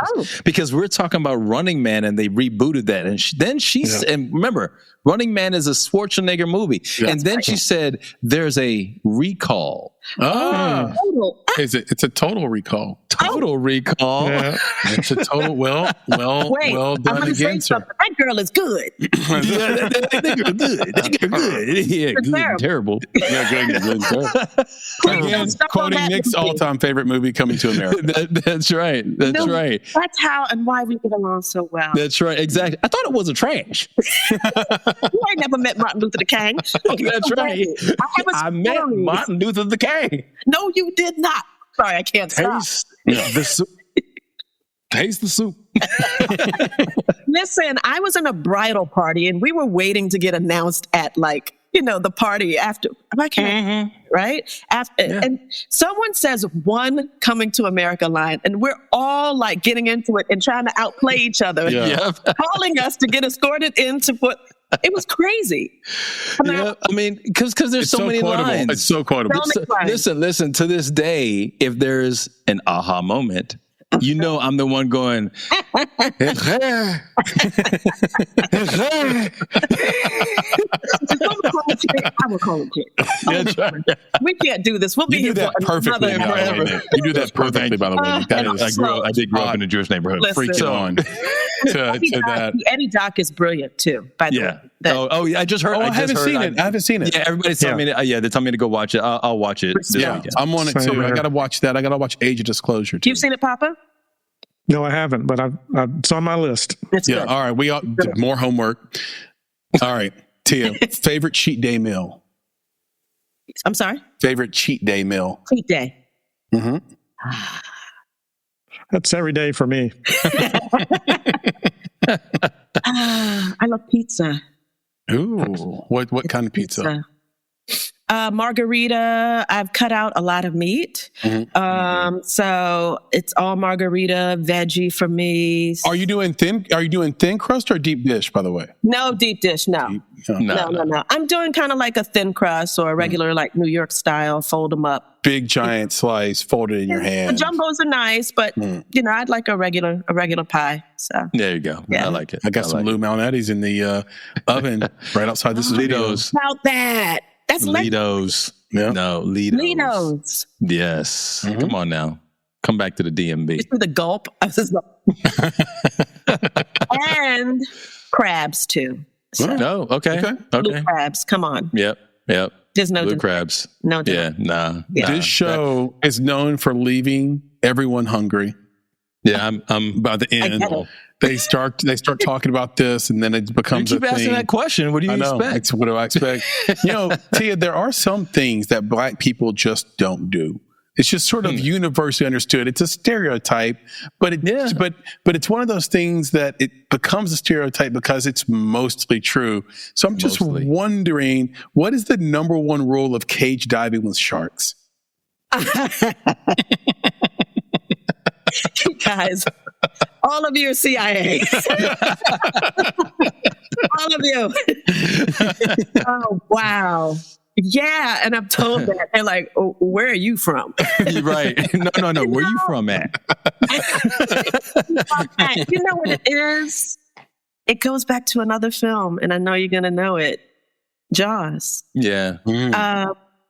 It was electrifying when I saw it, and I felt that the shark had a story too. Yeah. No, but you wanted to go check it out. Hungry, yeah. Hunger. But I loved the movie, and thus started my curiosity with sharks. Seriously. And when you cage dove, what is the number one thing you need to not do to avoid certain death? Put your hand out of the cage. Okay. There was a stipulation that I had. Yeah, but how do you hold it, Papa Bear? How do you hold on and stay in the cage the right way? Your hand might slip to a... Okay, let me break it down. Your foot might go to the bottom. All right, listen, guys. Listen up. I don't have my scuba license, so the prerequisite was many things. Because I saw Jaws, and I saw how the animal could literally topple the cage. I said, no, we're not doing that. My prerequisite was that the cage has to be on the side of a boat, and a pretty substantial boat too, right? Because you're locked in. I lived in South Africa for about a month, and I landed on a Wednesday, and that Saturday, myself and two other crazy flatmates went to Shark Alley to Gans Bay at 4:30 in the morning, and we cage dived. And none of us had our scuba license, so that was also a prerequisite that we had to have. And they drop you in the cage. There was about 5 of us in the cage, and they would slick it and put out the chum and everything else, and they would let us know from the crow's nest what was coming. And it's not guaranteed, like they call up the shark and say, just come on in, you know what I mean?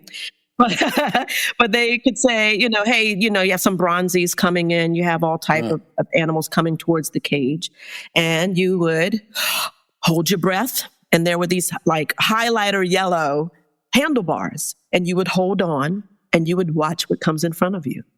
And that morning, an 18-footer came by the name of April, 2,500 pounds.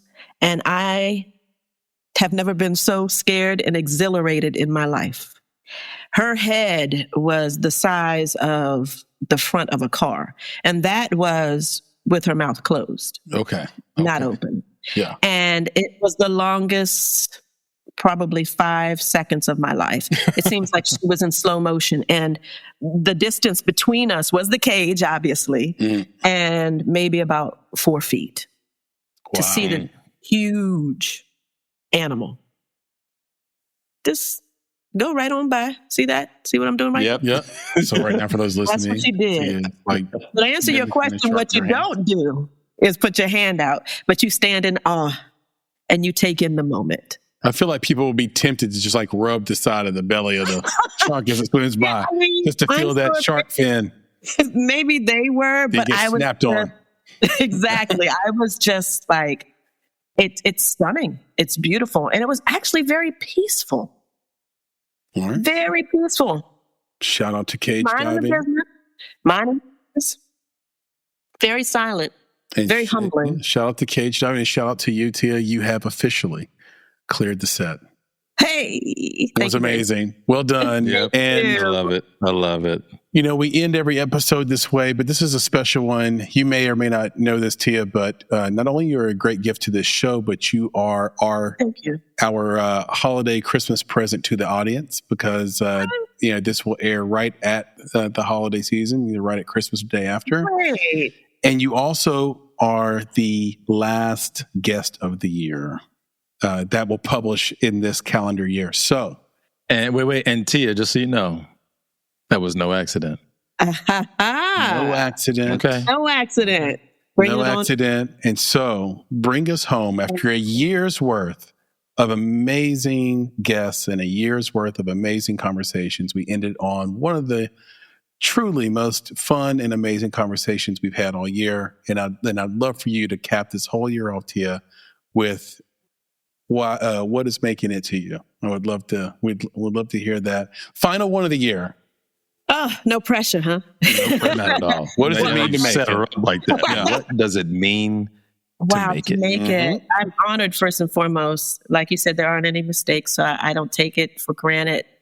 Making it to me is to continue to make work that heals, that uplifts, that liberates someone, that gives them hope, that just doesn't entertain, that will allow them to see themselves, forgive themselves, dream again.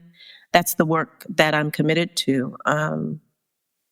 Making it means I can bring my people with me too. This experience of filmmaking and just life in general is communal. It's not an individual kind of situation for me.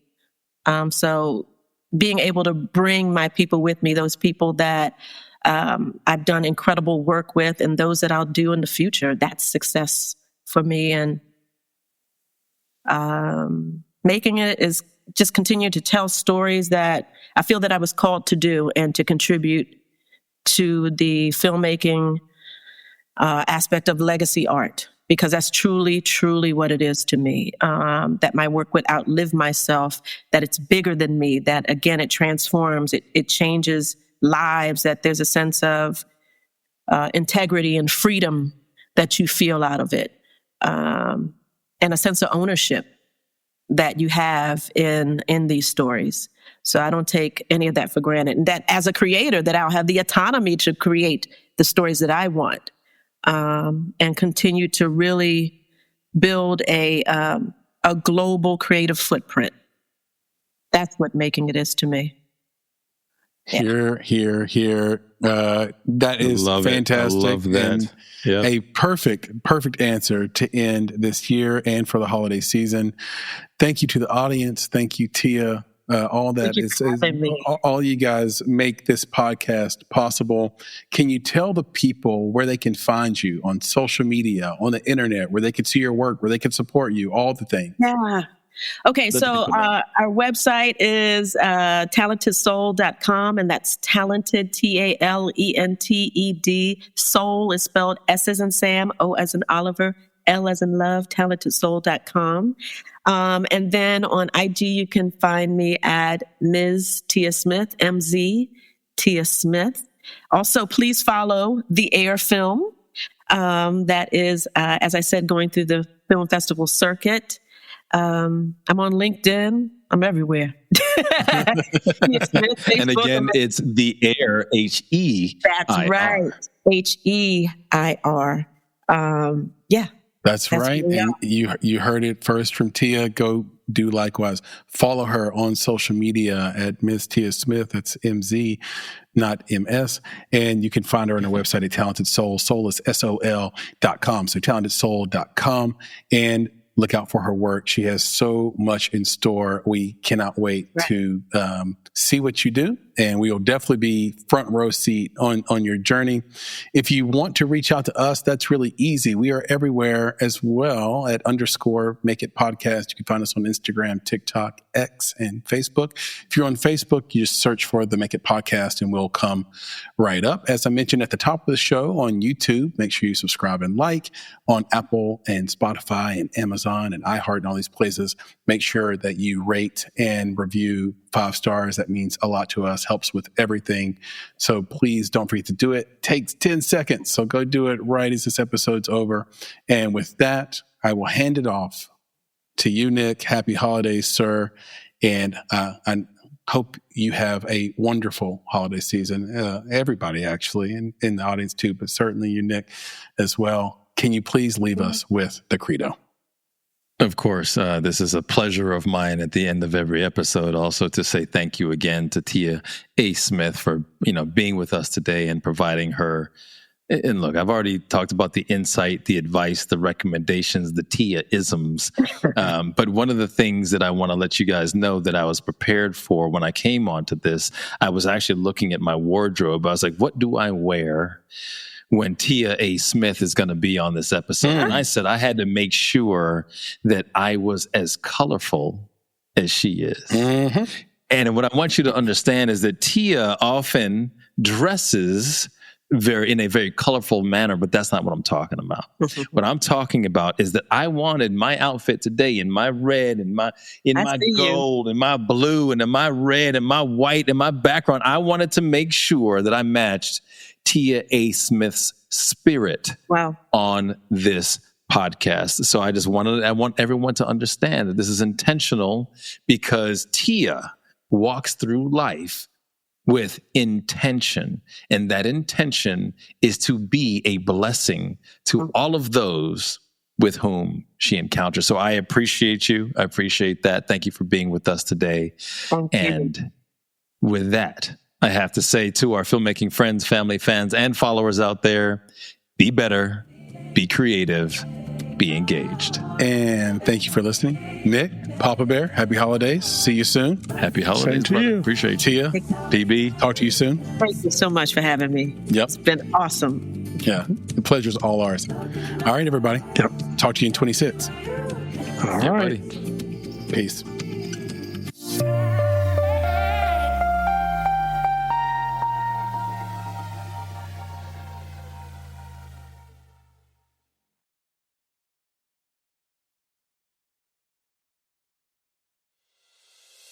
Time is precious, and so are our pets. So time with our pets is extra precious. That's why we started Dutch. Dutch provides 24/7 access to licensed vets with unlimited virtual visits and follow-ups for up to 5 pets. You can message a vet at any time and schedule a video visit the same day. Our vets can even prescribe medication for many ailments, and shipping is always free. With Dutch, you'll get more time with your pets and year-round peace of mind when it comes to their vet care. Go to Dutch.com to get vet care that is always there for just $92 a year.